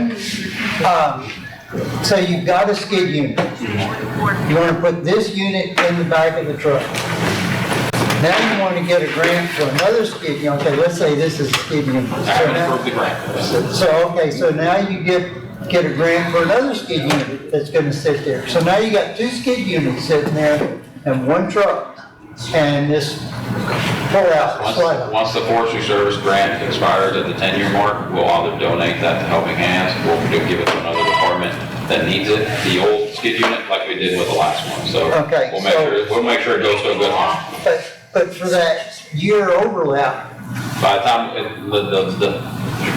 the delay will probably be next year before we get that grant, that truck and all the skid unit. They're still building.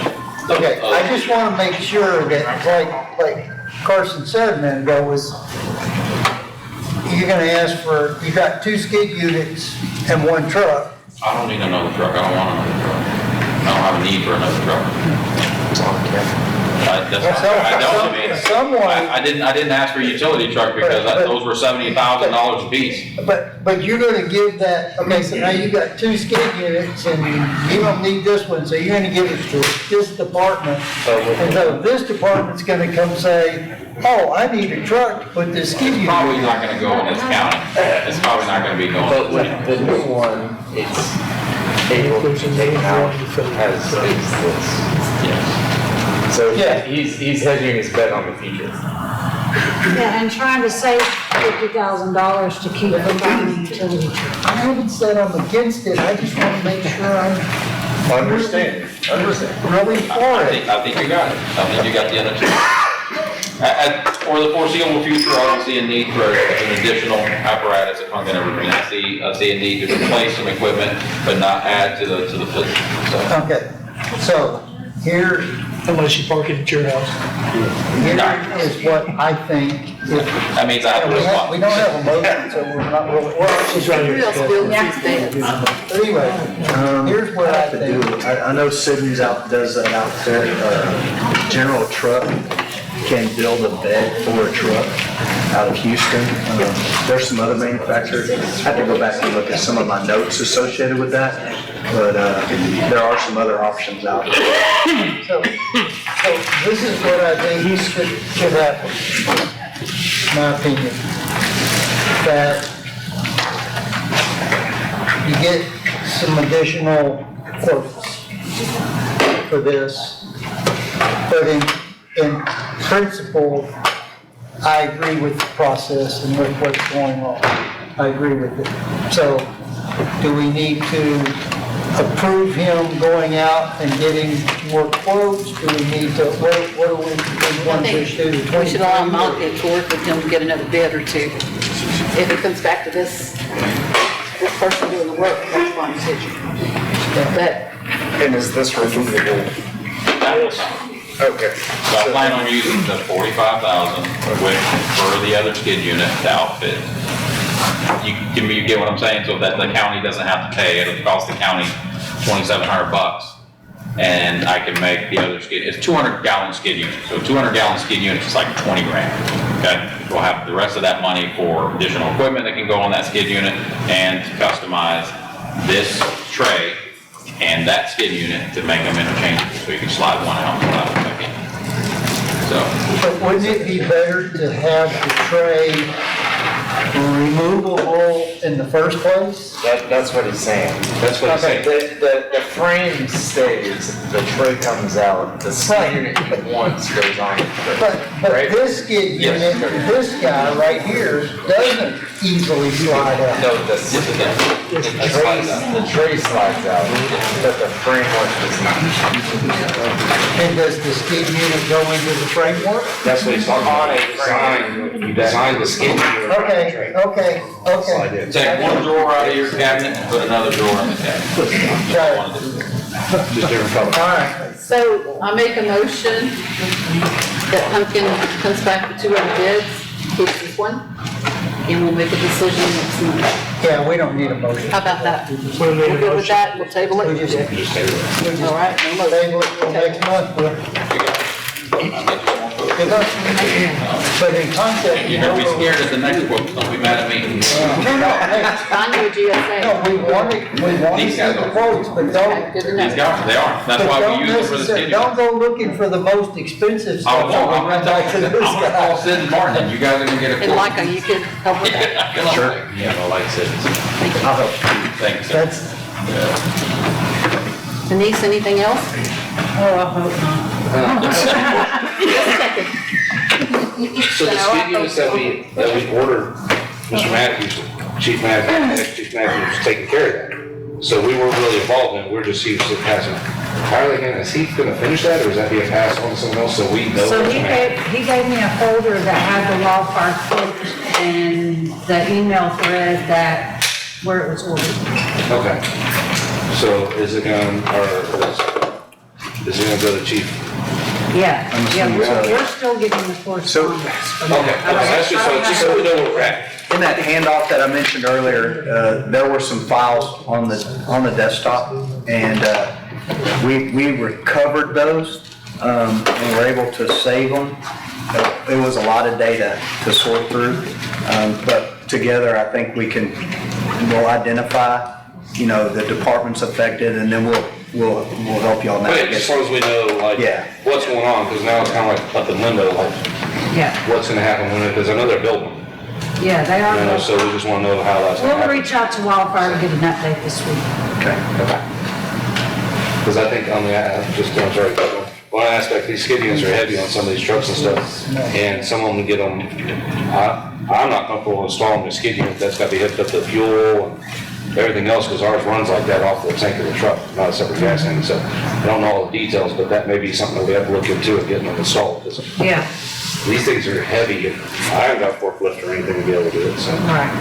That's another thing I don't think we ever talked about, was getting them installed, so I'm just checking up on it, see where we're at. so you need to get a four-man skid unit. 4 men can pick it up and put it in. I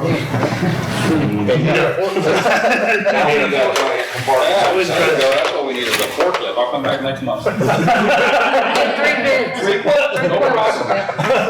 Red, blue, and green. If it's over 50K though. It won't be, don't worry, $49.99. Let's move on. Number 13, item C, review and act on repairs, renovation, construction of district and/or provider-owned facilities, including engagement of architectural or engineering services and selection of contractors. So would you like to talk first about 1514 building? We just discussed it earlier, so no. Yes. The building is almost complete. We've gone through a punch list. Commissioners, you're all welcome to tell us if you think something needs to be changed. We've got the contractor on these items. It's really nice. Next month, we hope to have the meeting there. Denise has gotten the tables and the chairs, the TVs, so it all ought to be up and running. Nice and finished within the next 30 days. Very nice. If any of y'all have looked at it, seen it, it really is very, very nice compared to what it first was when it was acquired. It looks great. And it's all there for you all to use, to utilize, meetings and such, all y'all. So they could have their chief meetings there. Yes. Stays unlocked. Yeah, just don't. Yeah. And, Don't tell everybody. Michael, do you have anything to say about the 1514 building?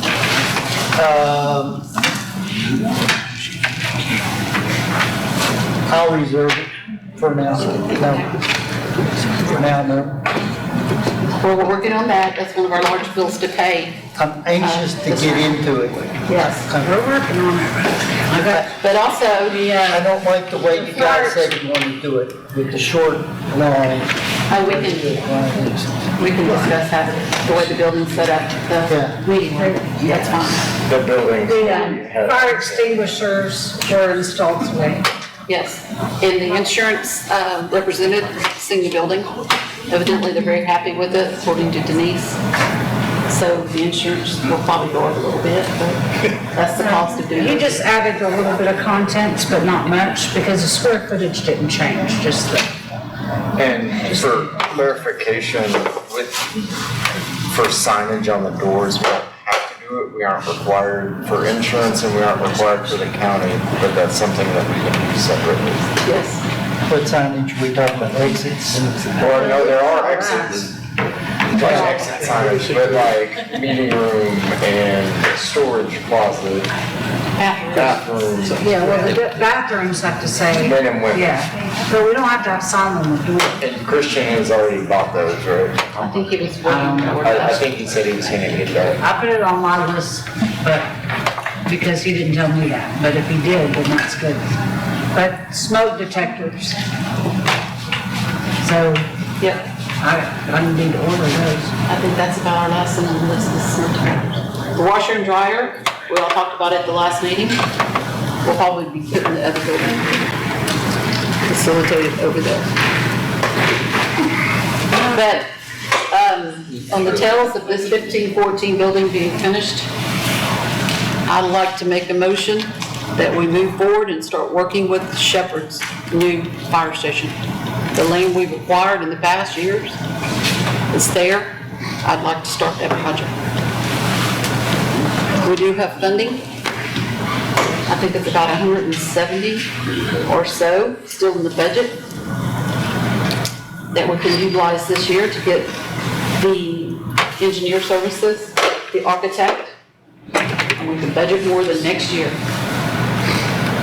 Couldn't we, and goes into something I'm looking at here, the FEMA grant, the SAFER grants are like 3 elements of that thing that's due June the 22nd. And I know in working with John Benconte from the city standpoint, a lot of the things they're doing in planning, they're going after grants to build those. And there's, you know, I mean, in many cases, you're talking 2 years before you work through that cycle. But that would be something we probably should be looking at and looking at what the options are for us there. We won't have plans yet, but there may be things where we can gain guidance from some of these companies that would provide the grants that should stipulate certain things that our engineer or architect would need to know as they're developing plans, so it conforms to the standards. But one question for all you guys, even though it's the 22nd, is anybody working on the FEMA grants? I mean, because I've looked at this before. There are 3 elements: vehicles, safety, even salaries to underwrite. Micah, to even underwrite salaries for individuals, plus health, safety, and well-being of firefighters. So there's a lot of money out there. And that was one of the things where I talked about getting a grant writer that we could work with on an ongoing basis to start looking at these things, because some of these things slip up on us and, oh gee, now it's over, and we didn't have a shot at it and might have had some significant opportunity. As far as moving forward on that building, we don't have to commit to a total cost yet, but we need to commit to an engineer. To the architect, who usually hires the engineer. That's how we want to do it. Are we going to do it that method, or are we going to do design build? I think we should go the route with Pumpkin Evergreen. We still have their same drawings, could possibly utilize all that information. Should short frame things quite a bit. I think Shepherd would need bigger bays, but. Yeah, I was gonna say, Shepherd's that. one thing we discussed a long time ago is how the building got narrower because of cost, and we should probably build it out to be. Yeah, they possibly, I mean, that's besides what they need us, but they probably need another bay section, but. There's different, I mean, one of the things that at the last safety I went to, I talked to a company, they're out of Canada, that builds modular stations. And so it would build, for instance, let's say we started out and we did the station and one bay. And then as we got more money or more whatever, you know, can't think of the word I'm looking for, but it'll come to me eventually, probably after I'm finished. You can add bays to it. You can build the building out. In other words, you could start with like a 2-bay or a 1-bay building, and then get that finished and get it in and operating, and it could operate in conjunction with the existing station, and then add on to it. Now, the building, and my guess, they're going to need at least a 2-bay, 3-bay building, 3-bay station. He's got his hand up in the I think that back. station will have to be a whole lot bigger. Yeah. After this weekend, your ESD crew, they hung out at my station. They slept on cots. Okay. I mean, we've got to move forward. Yes. I mean, it's been so bad. I mean, sorry, it's said people are wanting to know why it's still for sale. The signs that need to be taken down. Okay, so, but my question is, I don't care if we start 1-2 bays and add on. okay, that's where I'm going. What does it need to start with? But the next thing I want to say, Follow the laws. it's going to cost for, let's say, the station and 2 bays is going to be in the neighborhood of $2 million or more. More. Yeah. For a frame of reference, Yeah. how much was 1.5. 1.5? That's Yeah. with the furniture. It's 1.1. Yeah, Furniture, it was approved at 1.5, and then there was some spenders for furniture and all. It doesn't matter, it's gonna be 2.5 or greater. And when you do the debt service on 2.5 for 20 years, well, I'm sorry, it's going to be, that's just a 1-bay is a 2.5. If you go to 2-bay or 3-bay, you're talking about 5, 6, okay? And the debt service on 5 mil is close to our annual budget for building every year. I think it's $450,000. The payment and debt service would be $450,000 a year. Well, we have to move forward with that need. They're getting at the point where Pumpkin was. They had no room, they had no facilities, nothing. So that's why I'm thinking a modular type station. That's this Canadian company, I think Mr. Peeler has dealt with someone who is, no? Okay. Oh, yeah, they have.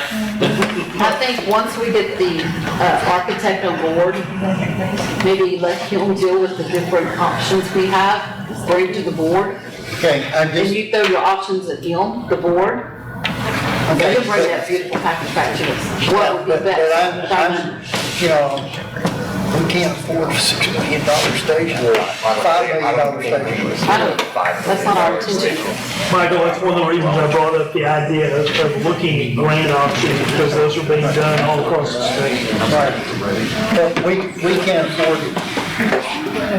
So we gotta look at what we can afford. And that's what we did with Pumpkin, is that we kind of came up with an idea and said, okay, we're gonna go 900K plus 10%. And we're pretty happy with, I mean, Shepherd has needs, they have their needs, but we're pretty happy with the quarters of our sleeping quarters. So why couldn't we move forward with an option like that to set an arbitrary invocation that we follow? And that's what we did. And I mean, it doesn't necessarily have to be modular, because you can build on anything. Yeah. Especially if it's a metal structure. Yeah. The metal structure is not expensive. Yeah. I mean, It's all those other special ADA things that have to be done by law. That- Yes, the fire suppression unit, that's in over there, and all those special features we had to add. It's Mr. Peeler, he's the one that costs us that much money. Yes, that's right. Within all these laws.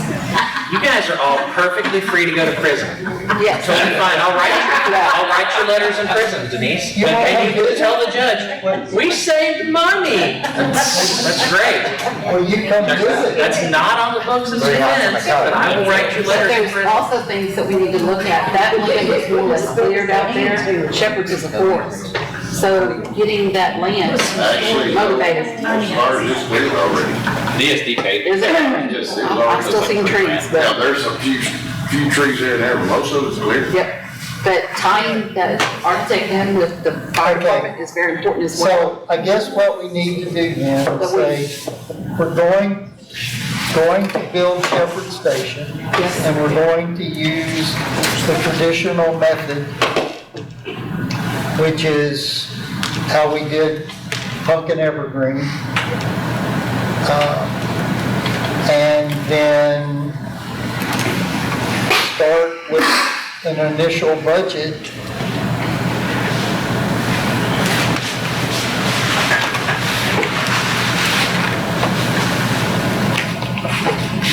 And I think we could have a special meeting on the initial budget if you wanted to, but. what kind of numbers, so. Well, You know, and they say that we're getting all this more revenue coming in and all that. Hey, I haven't seen any dollars It's gonna yet, be a while. so, I mean, in the budget, there's somewhere between 150 and 171,000 that was budgeted for a building project, for this year. So I don't know if y'all know. but how much of that is going to Team Dean? None. Didn't we get, That was a 2025 project, T&D. This is 2026 money. The budget amendment that's in your folder addresses the T&D money. There's 171 that was in there originally, but you guys did do a couple other projects that came out of there, but I don't think it was very much. So, we have that money that we could use this year to get the architect, the engineer. Somebody wants to go out and work on this bid, this SHECO grant, that can be going on at the same time. But moving forward, it's really important right now with their growth there and all the calls they have and the activity the past 2 years out there has been unbelievable in Shepherd alone. Wayne, I think we could actually fund it if you just develop a side building there that did body work.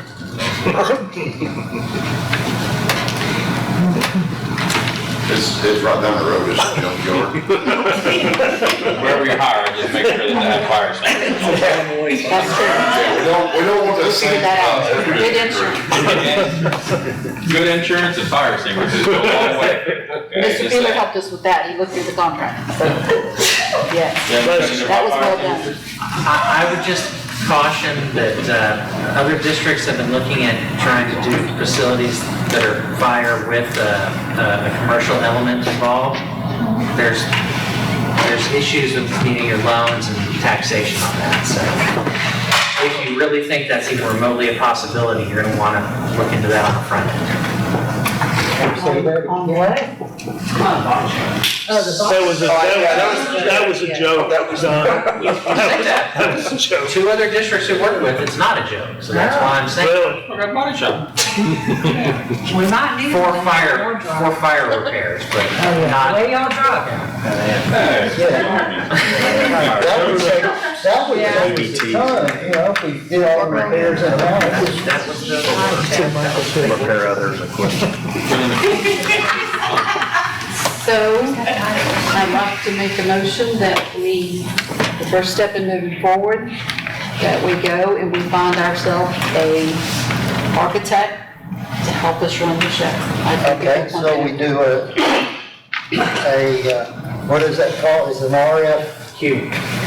Yeah.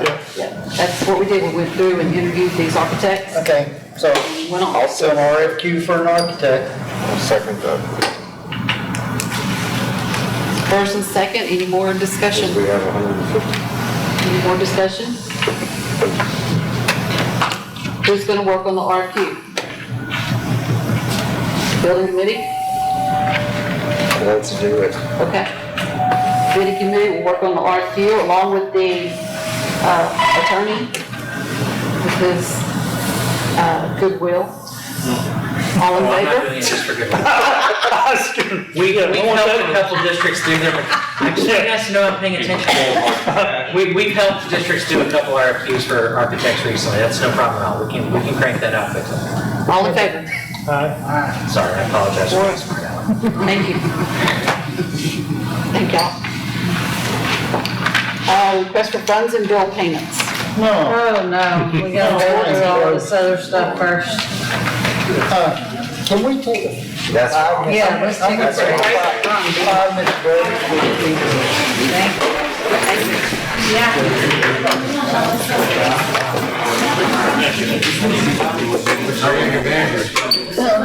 While we still kind of. Are y'all ready? Yes. Thanks. Okay, we're going to go back to the agenda. We're on item 14, request for funds and bill payments. No, Yes. we're on D. We're on 13D. Investment report. Hold on. You're right, I'm looking the wrong area. Sorry about that, thank I you. can't find my investment report. It's here, I have it. Okay. Review and act on investment report and our investment updates. Do you need this copy? I got it somewhere. There, no? Thank you, thank you. I know I had it. I had it in my thing. There it is, I got it. Okay, investment report. As I told you last month, I was looking at doing the product with Texas Class.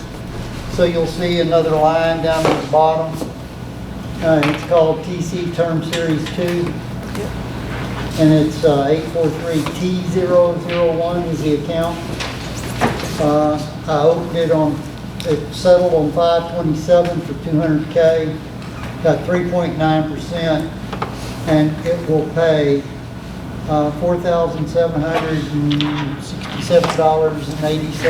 $4,767.87 on December the 23rd. So, and that is 3.9%. So,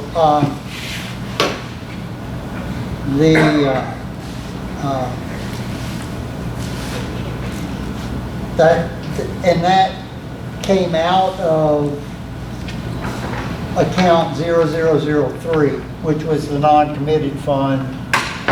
So, I mean, it's just, I took some of that non-committed fund and put it into this Texas class term series. We can't touch it, but it's just like a CD until December the 23rd. But I could pick, 60 days, 90 days, 120, 150, and I set this up to expire on 12/23 before year end. I didn't want to do the first one over the year end. So that's just kind of what that line is. And you can see the 003 went down, so it's 790 instead of 990. It's, the 200 came out of that. I'm sorry, 592 at the end, over at the right.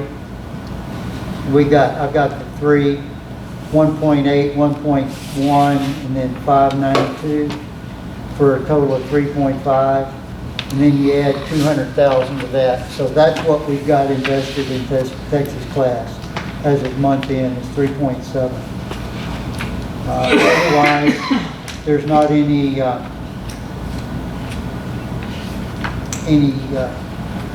other things coming due anytime soon.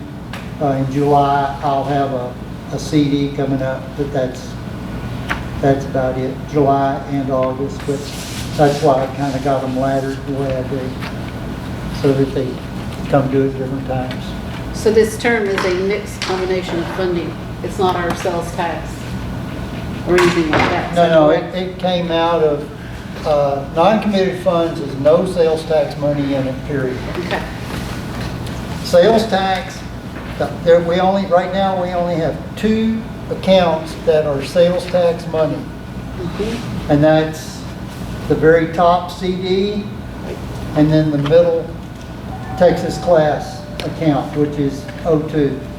Right, I know we wanted to keep those separated as clearly as we could. I always keep them separated. Thank you. Okay. And so our total investment is kind of changed around a little bit, and so I added the line, I added the total term amount, so it changed the numbers a little bit, but the bottom line is still, just that 4 mil. Okay. Do we need to vote on this? This is a quarterly report? No, this is just a report. But you'll be seeing that line, and I may do, if I do any more, it will be, instead of T0001, it'll be T002, and anytime I do that, it'll be, so if the rates change significantly, and I can see where we make some money, I'll do that. Okay. So I can get 4% if I go out till next year, but I didn't want to do that. Long term. I'm sorry? That's long term, a year. No, well, it wouldn't be a full year. I think it was, 270 days, 9 months. Okay. Thank you, Mike. Moving down to E, review and act on district communications issues, including policies, handbook, procedures, hiring, retention, compensation, benefits, scheduling of district employees. Approve fire chief application package. Wait a minute. Number E. Those are 2 items. That's 2. Just E and F together. Just E. Okay, let's go with E. Okay, E. That's you. Communications. Yeah, communications. And repairs. So everything, I sent the thing that the judge signed, the bill of sale, and everything was really copacetic, and so I called Crown Castle and said, okay, when are you going to have something? And he said, 2 weeks ago. And he said, I should have something for you this week. So I didn't hear from him that week, and I called him the next Monday, and I said, I missed it. what did you send? And he said, I didn't send anything because the document the judge signed, legal is not happy with it. You remove the draft watermark and sign the document that way. And I said, well, the judge and I looked at it and said, if you presented the draft to us and we approved the draft, we signed it. So they said, no, that's not what we wanted to sign. We're not going to sign that. We're going to redo it. And now it's in the hands of legal, and legal's working it. And so Friday afternoon, I get this call and said, we're sending it back to the judge to sign again. So if he signs it, when he signs it, we'll start working on your application.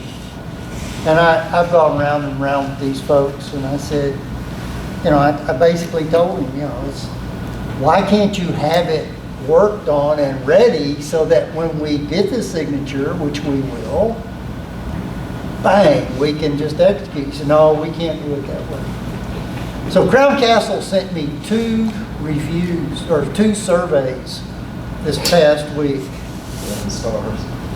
And if I could have given them 0 stars, I would have. I gave them, and I wrote a whole bunch of stuff. It wasn't just rate it. I said, rate it with comments, rate it with comments, rate it. And I gave them an earful. Now, will it make any difference? Probably not. But we're still in a holding pattern. And They know their deadline said May, right? Our contractors.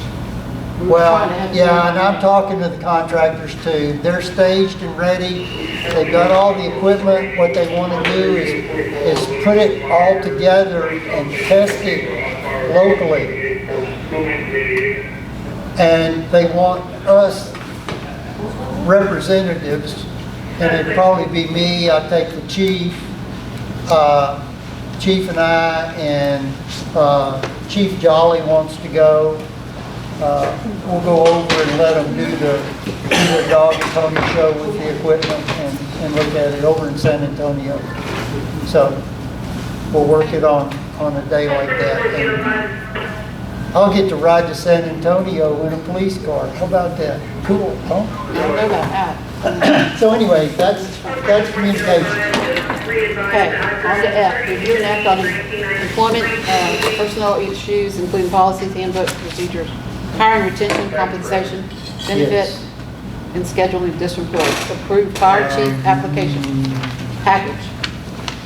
So I think the package is in there, isn't that right? Yes. It is.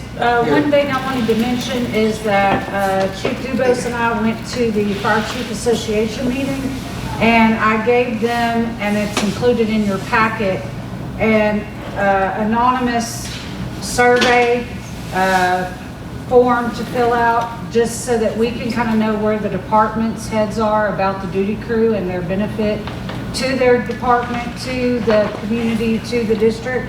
I specifically asked them, do not put your name on it, do not sign it. This was just for y'all to get an honest feedback.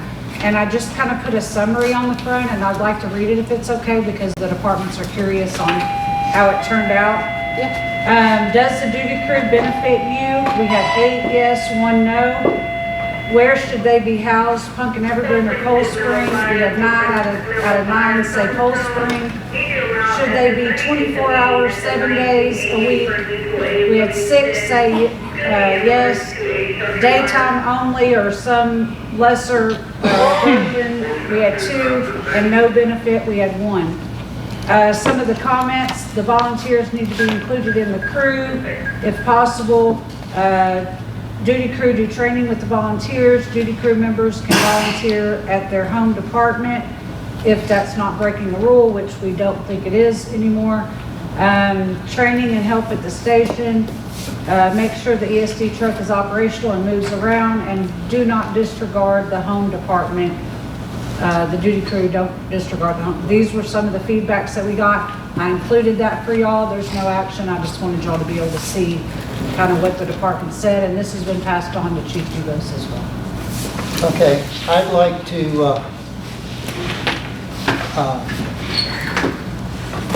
first of all, we need to recognize that the duty crew was on a 6-month trial. It was on a trial basis. And so I move that we retain the duty crew on a full-time, temporary basis until December 31st of 2026.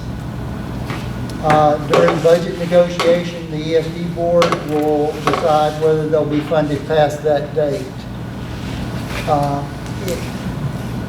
By doing that, putting them on a full-time temporary basis, that clears up and opens up restrictions that on their number of hours that they can do for TCFP. There's a limitation on it, but the fact that they're temporary, it's on a temporary basis, full-time, but a temporary basis with a termination date, they can now work, what is it, 150, 151 hours a month or something like that? 112 hours. Okay, so rather than limited Per bi-weekly. to 2 shifts or something, you know, anyway. So, 5 shifts. that's my motion. We retain the duty crew on a full-time temporary basis until December 31st, 2026. And what will happen on December 31st? Well, in budget, during budget negotiations, we can determine what will happen after that period. Okay, What so we the can add that funding- to your motion? Well, okay, yeah, so You that did. during, yeah, To negotiate at budget time for 2027. yeah. It's just a definition to that timeline. That's good.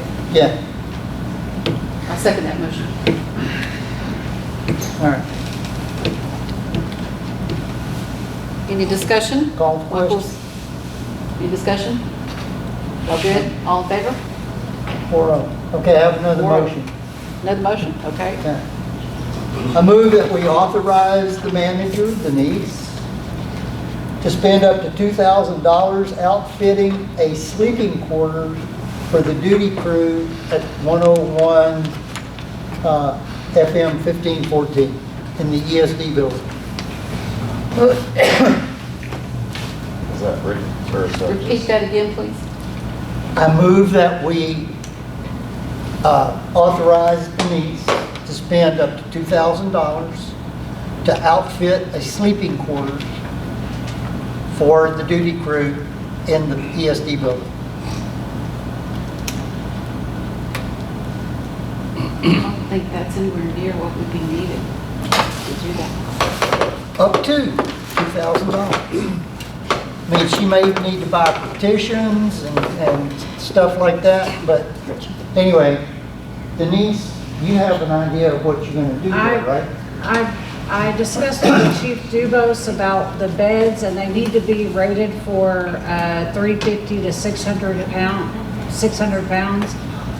So I found some heavy-duty ones that are right now on a Home Depot sale. They were $400 each for the frame, and then the mattress is a memory foam Hypoallergenic. yeah, whatever those words are.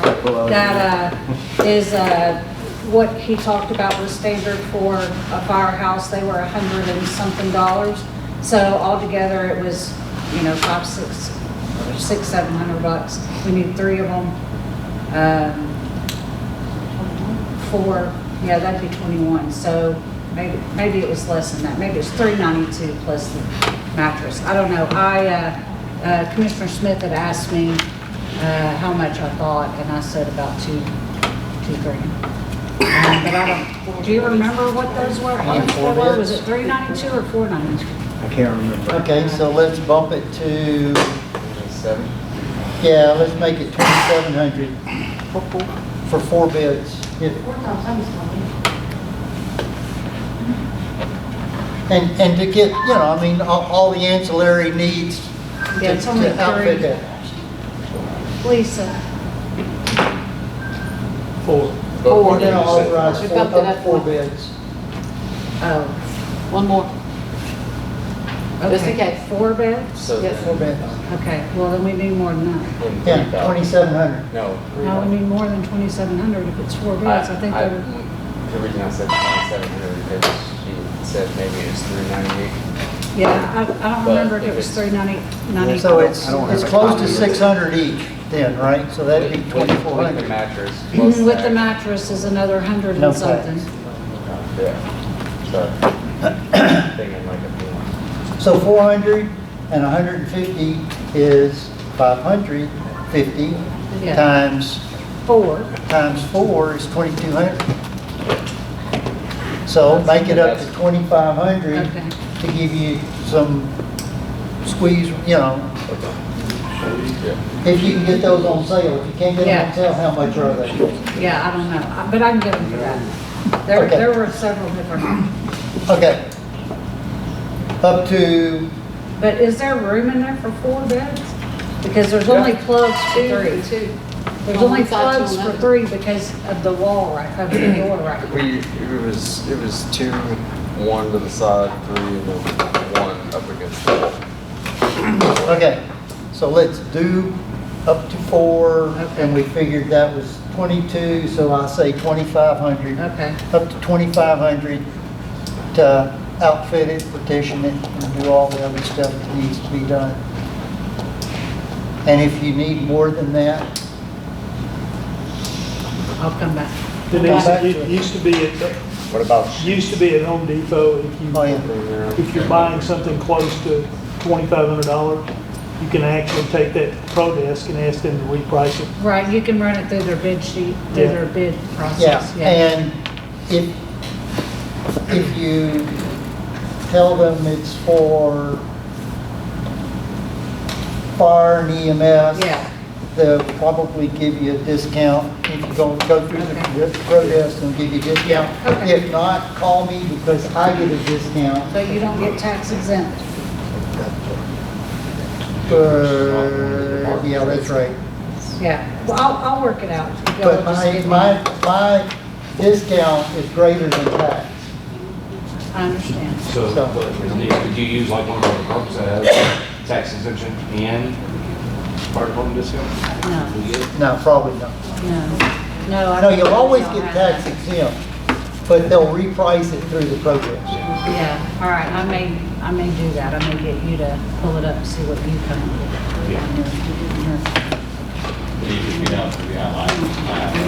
Okay, so anyway, up to $2,500 for the purpose of outfitting for the duty crew. Did we vote yet? We have a motion. I motioned it. Read it to us, so sure we got it all. To authorize the manager to spend up to $2,500 on up to 4 beds to outfit the sleeping quarters at 101 FM 1514 for the duty crew. I'll second the motion. Any more discussion? All in favor? 4. Who seconded the first one? I did. Tammy. You and I. You were first, I was second. The next thing in your packet is an email from Peeler, and I put that in here because I wasn't sure if he was going to be here, so you can kind of just disregard that one. The next packet will be the application packet that will be on the website. And Commissioner Eldridge and I went through each line and made all the changes that we wanted from the workshop. And so this stapled part would be the only part that would be put out for distribution. It would be the job description, the primary responsibilities, minimum qualifications, preferred qualifications, work environment, the application for employment, the application second page, and then the checklist basically of certifications and trainings.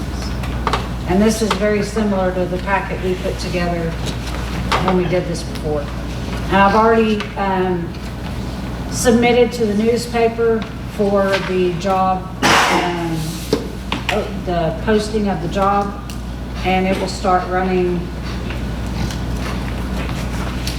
I think this week on Thursday, maybe next week.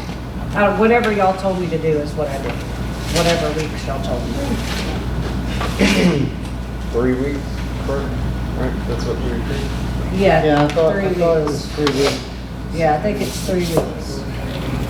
On the 24th, the 1st, and the 8th. Those are the days it'll run. And you upgraded this with that travel status, right? I did. That's on the, I think that's on the expected job duties. So that's on the next packet. And I added,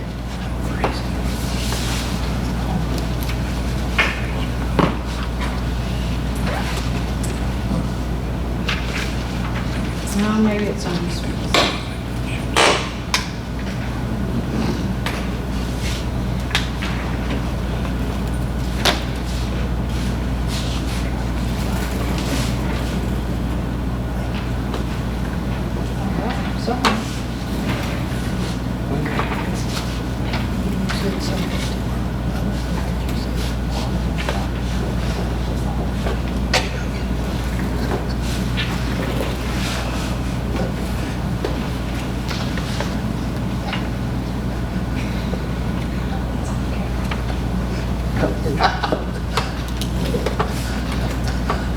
Well, I know I did, Tammy. I don't know where it's at though. Or which one it was on, if it was on the expected one or the actual.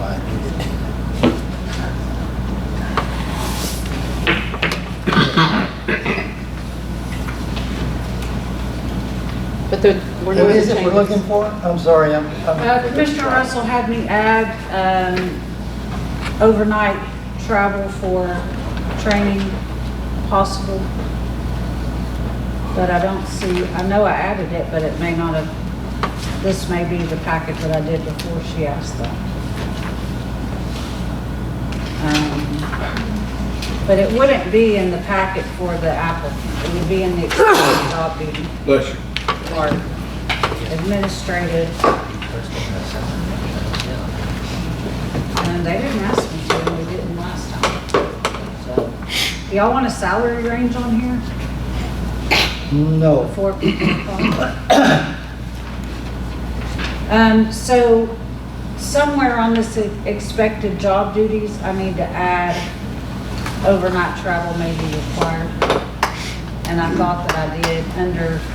I thought that you did Under too. work environment, it talks about travel, but only within San Jacinto County. Yeah, on the Maybe actual. under that. Yeah, but I don't know that we should we put it on in the packet? Or just under the expected job duties that they'll get after they're hired? I think they should be aware that Okay, that's so what they're expecting to do for this job. work environment, possible overnight. What did we say, overnight? Overnight travel for training or other. Training and emergency response. Or you may be on a scene for 50 hours.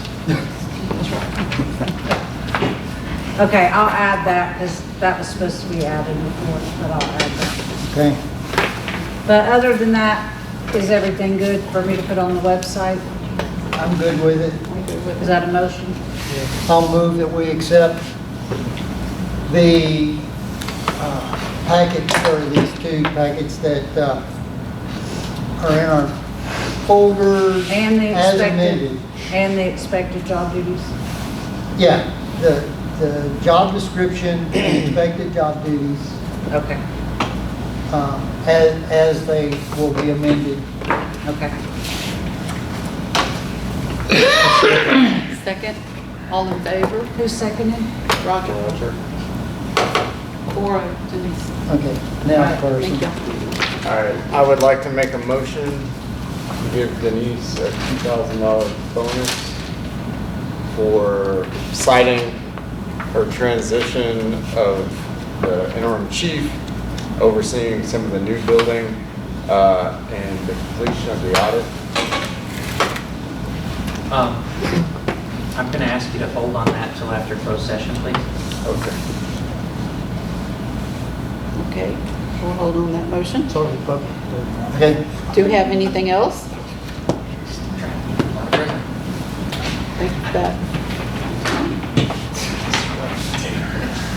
Dang. All right, we'll move on to item G, to review and act upon the truth and taxation planning for the upcoming 2027 budget adoption and the 2026 tax rate adoption, including reviewing schedules for same. Oh, this is Ignore the fact that it says Brazoria County. This is just an example that council gave me. Yeah, we just grabbed We just a grabbed calendar I one. had handy. So this is just for reference.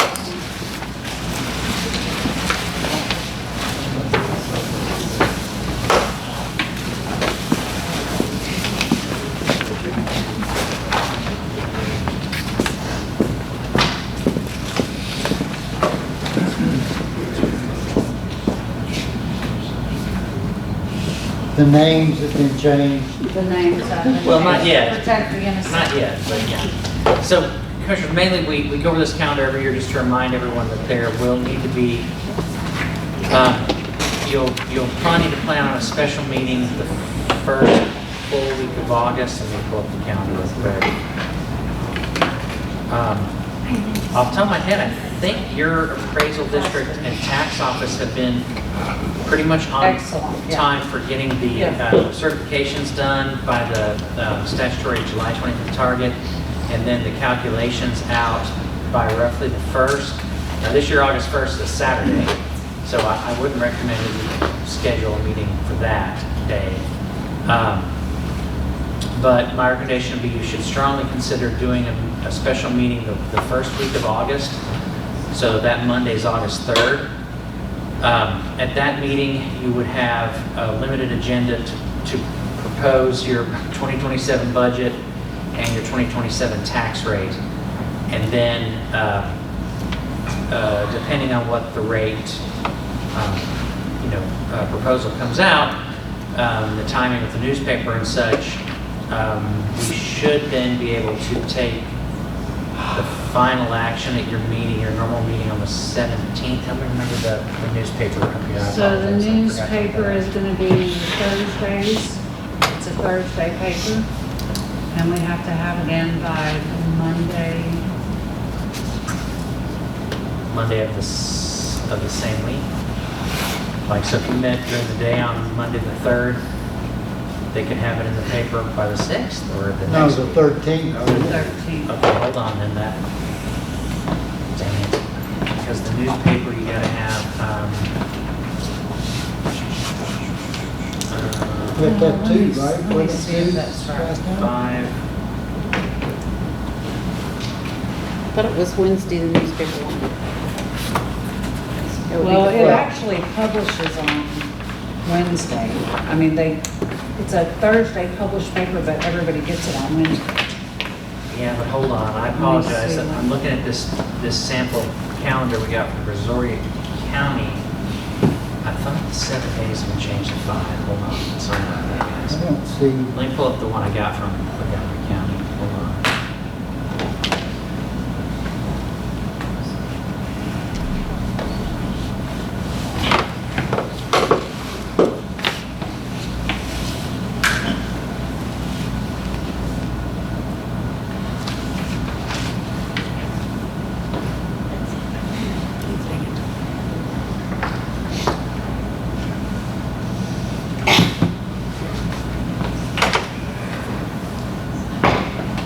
Michelle, is there a thermostat in this building? Multiple. Could you make this one a non-refrigerator? I am not old. I'm shivering. Well, I always wear shorts. Yeah, exactly. Do what? I second that motion. Give me just a We'll second. have to do that after closed session. Taxation. I didn't hear what you said. So if they turn it down, we don't make a meeting for it. Someone cranked it back. It's on 62. I think it was 62 before. I hope it's on like 75. 73, I'm looking at the 73. Thank you. Just blow it. Something like that. It's right there. Well, it's hitting this wall and coming back down. You want a blankie? I'm gonna start wearing a coat. Just, you know, keep one in the car.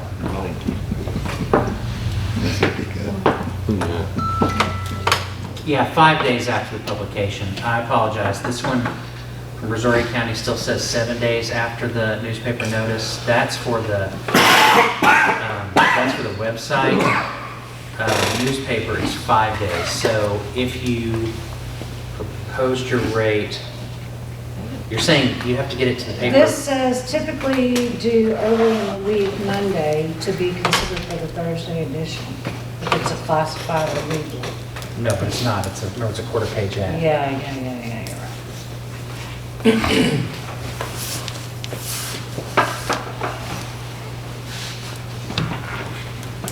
Yeah, I don't know. They're not telling me exactly for that, just on the legal or classified. Okay, well, either way, you need to meet as early in August as possible, propose the rate, because we've got to get it in the newspaper, and then, now, last year, from memory, I think the way your calculations came out, you couldn't exceed the voter approval rate, so you weren't on as quite a tight timeline. But there's really no way to know year to year until the certified numbers come out. So what we always caution is just, please, board members, nobody gets to plan a vacation in August. Because you're going to have at least one special meeting, potentially two. Oh. Yeah, so. Does anybody have their calendar for August the 3rd to see if that's an available day for y'all? What time? Because I have a August the doctor's 3rd? appointment. Is that what you're saying? August the 3rd. 3rd. Yeah. I have a doctor's appointment in the morning. Is that an all-day affair? No, it Very won't take very short. long at all. Because that's just the proposal, it's usually like a 15-minute Yeah, meeting. 15-minute meeting. Yeah. It's Yeah. normally not. I could do it Thursday, I could do it the evening of the 3rd, but Like 4 p.m. That's good.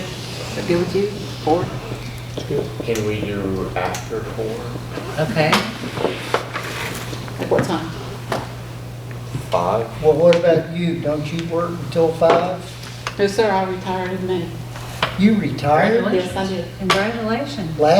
This just Last now? May. Year ago. Congratulations. You retired? I sure did. 31 years.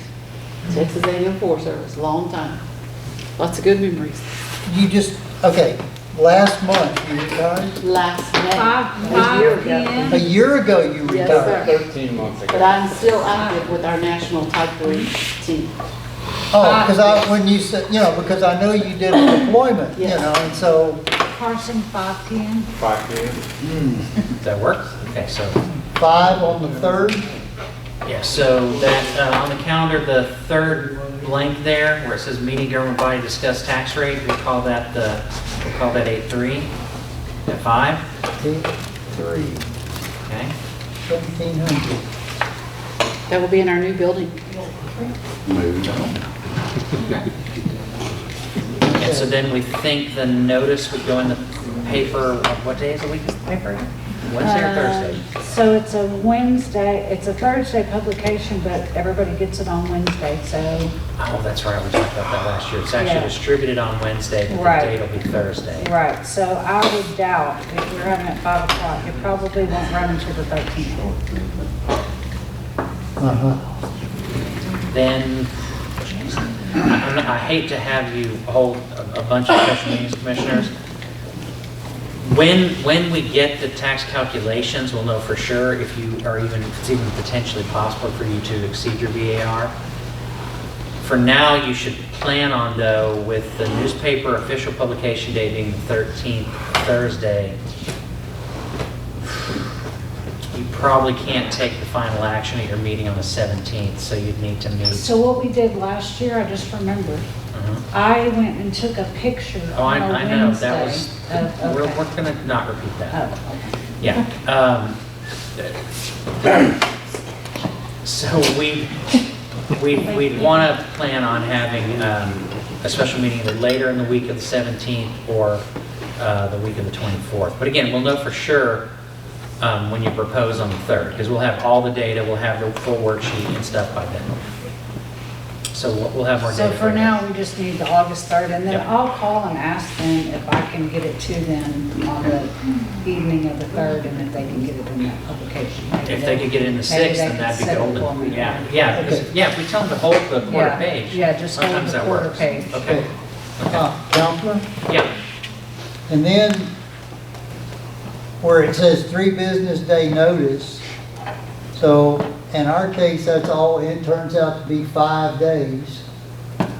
Uh-huh. So we need to factor that into our calendar. Oh, yeah, that's just your regular open meetings notice. That's no problem. Denise and I, yeah, we'll make sure. Yeah, no, but don't we have to have that public hearing prior to we doing anything, but there's a cutoff date down here, isn't there? That, you know, you have to have everything done by. Well, yeah, so September 1st, or- the end of September is the hard deadline to adopt the rate, as long as all the certification stuff at the top happens in a timely manner. There are some other things that come into play if you're going to exceed the VAR, with it being related to the election code. Again, we don't know if you're going to have that until we get the actual calculations. So again, just don't plan on being out of town in August. That's the best we can do until we have the numbers. Ideally, you'd be taking final action at your regular meeting on the 17th, but we can't guarantee that yet until we have the final numbers.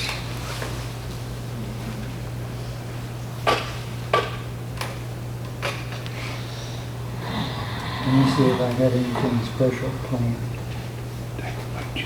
So the 3rd at 5, are we not doing that one? 5 p.m., yeah, 5 p.m. that's still good. That's still good. That's proposed Yeah, rate. hopefully that's the only special meeting, but we Right. won't know Right. until we get our numbers. from And the tax assessor. that's assuming that the tax assessor will have it by August 1st. Yeah.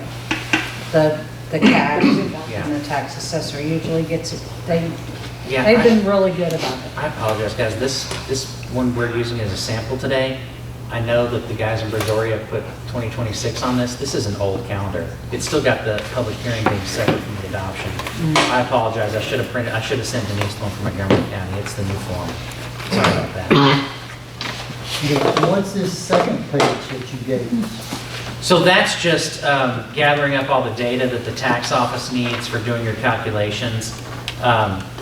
I don't remember off the top of my head. I can't possibly keep, the dozens of districts, all of your debt in my head. If you have any pledged debt, then we've got to get them all that information. We've got to get them their unencumbered fund balance, things like that, because they have to prepare the, if you have pledged debt, that goes into the tax rate calculations for your debt rate, and then they also have to prepare the notice of tax rates that goes on your website. So what we ask you to do is Yeah, we take care of all that with the tax assessor sends me a little form. right, yeah, this is just a sample, yeah. So you want to, again, this was just, you see, we scheduled 8/3.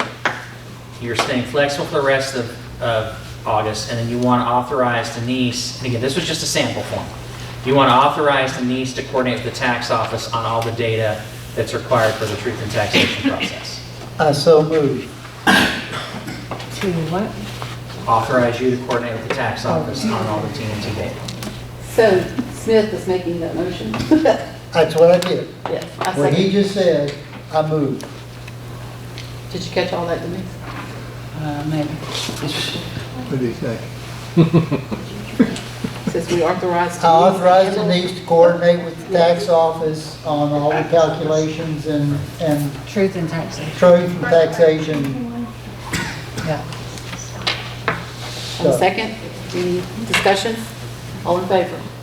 4-0. You want to read that back to us? Authorize the manager to coordinate with the tax assessor for the truth in taxation requirements. Thank you. Who seconded that? I did. And it was 4-0. Yes, 4.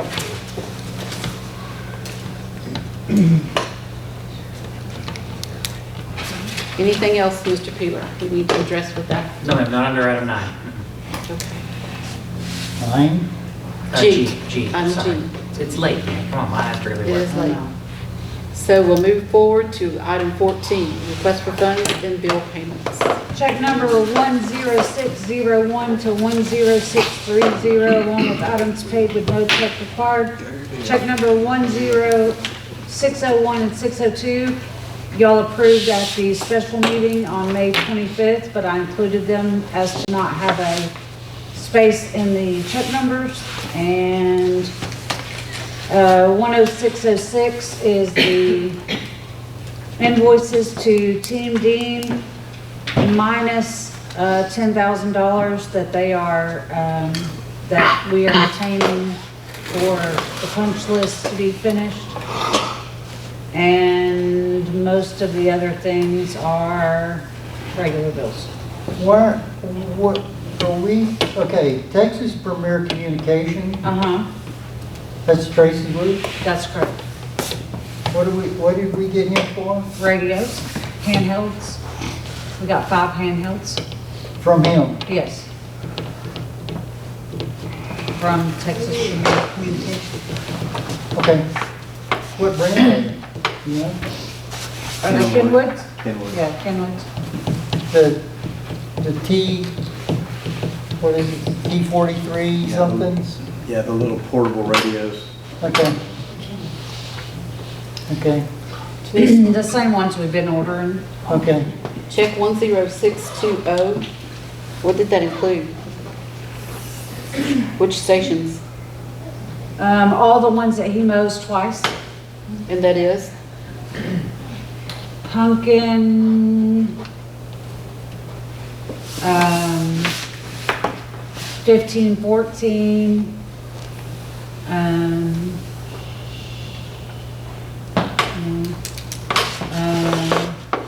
man, you put me on the spot, Kenny. Sorry about that. It's like 4 locations. He does Pumpkin, he does He was doing 15, Coldspring. 14, he doesn't do Coldspring anymore. Okay. He doesn't do the FRA anymore. He doesn't, I don't know. It's like, there's like 4. I'll double check that and shoot it to y'all. Okay.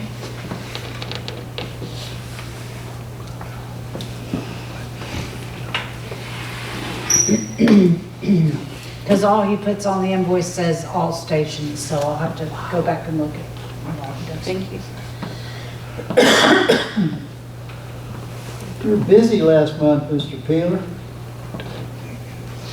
Yeah, I wonder how many of those calls were from Yeah, I was you. gonna say, a lot of it said Smith. Well, It says Smith. And we know those aren't short conversations. no, that's not true. We have short conversations. Oh, I don't put all of them down, guys, trust me. They're called billable hours. Right. Billable hours. I make the motion, we pay the bills. A second. Oh. Doesn't matter. Who's second? Parson. Person. All in favor? Aye. 4-0. Okay, item 15, closed session. I believe we have a few items to discuss. Y'all give us a few minutes before opening the check. Yes, Commissioners, I would suggest that we go into closed session to consult legal counsel and on personnel. Thank you. 9:33. Possibly.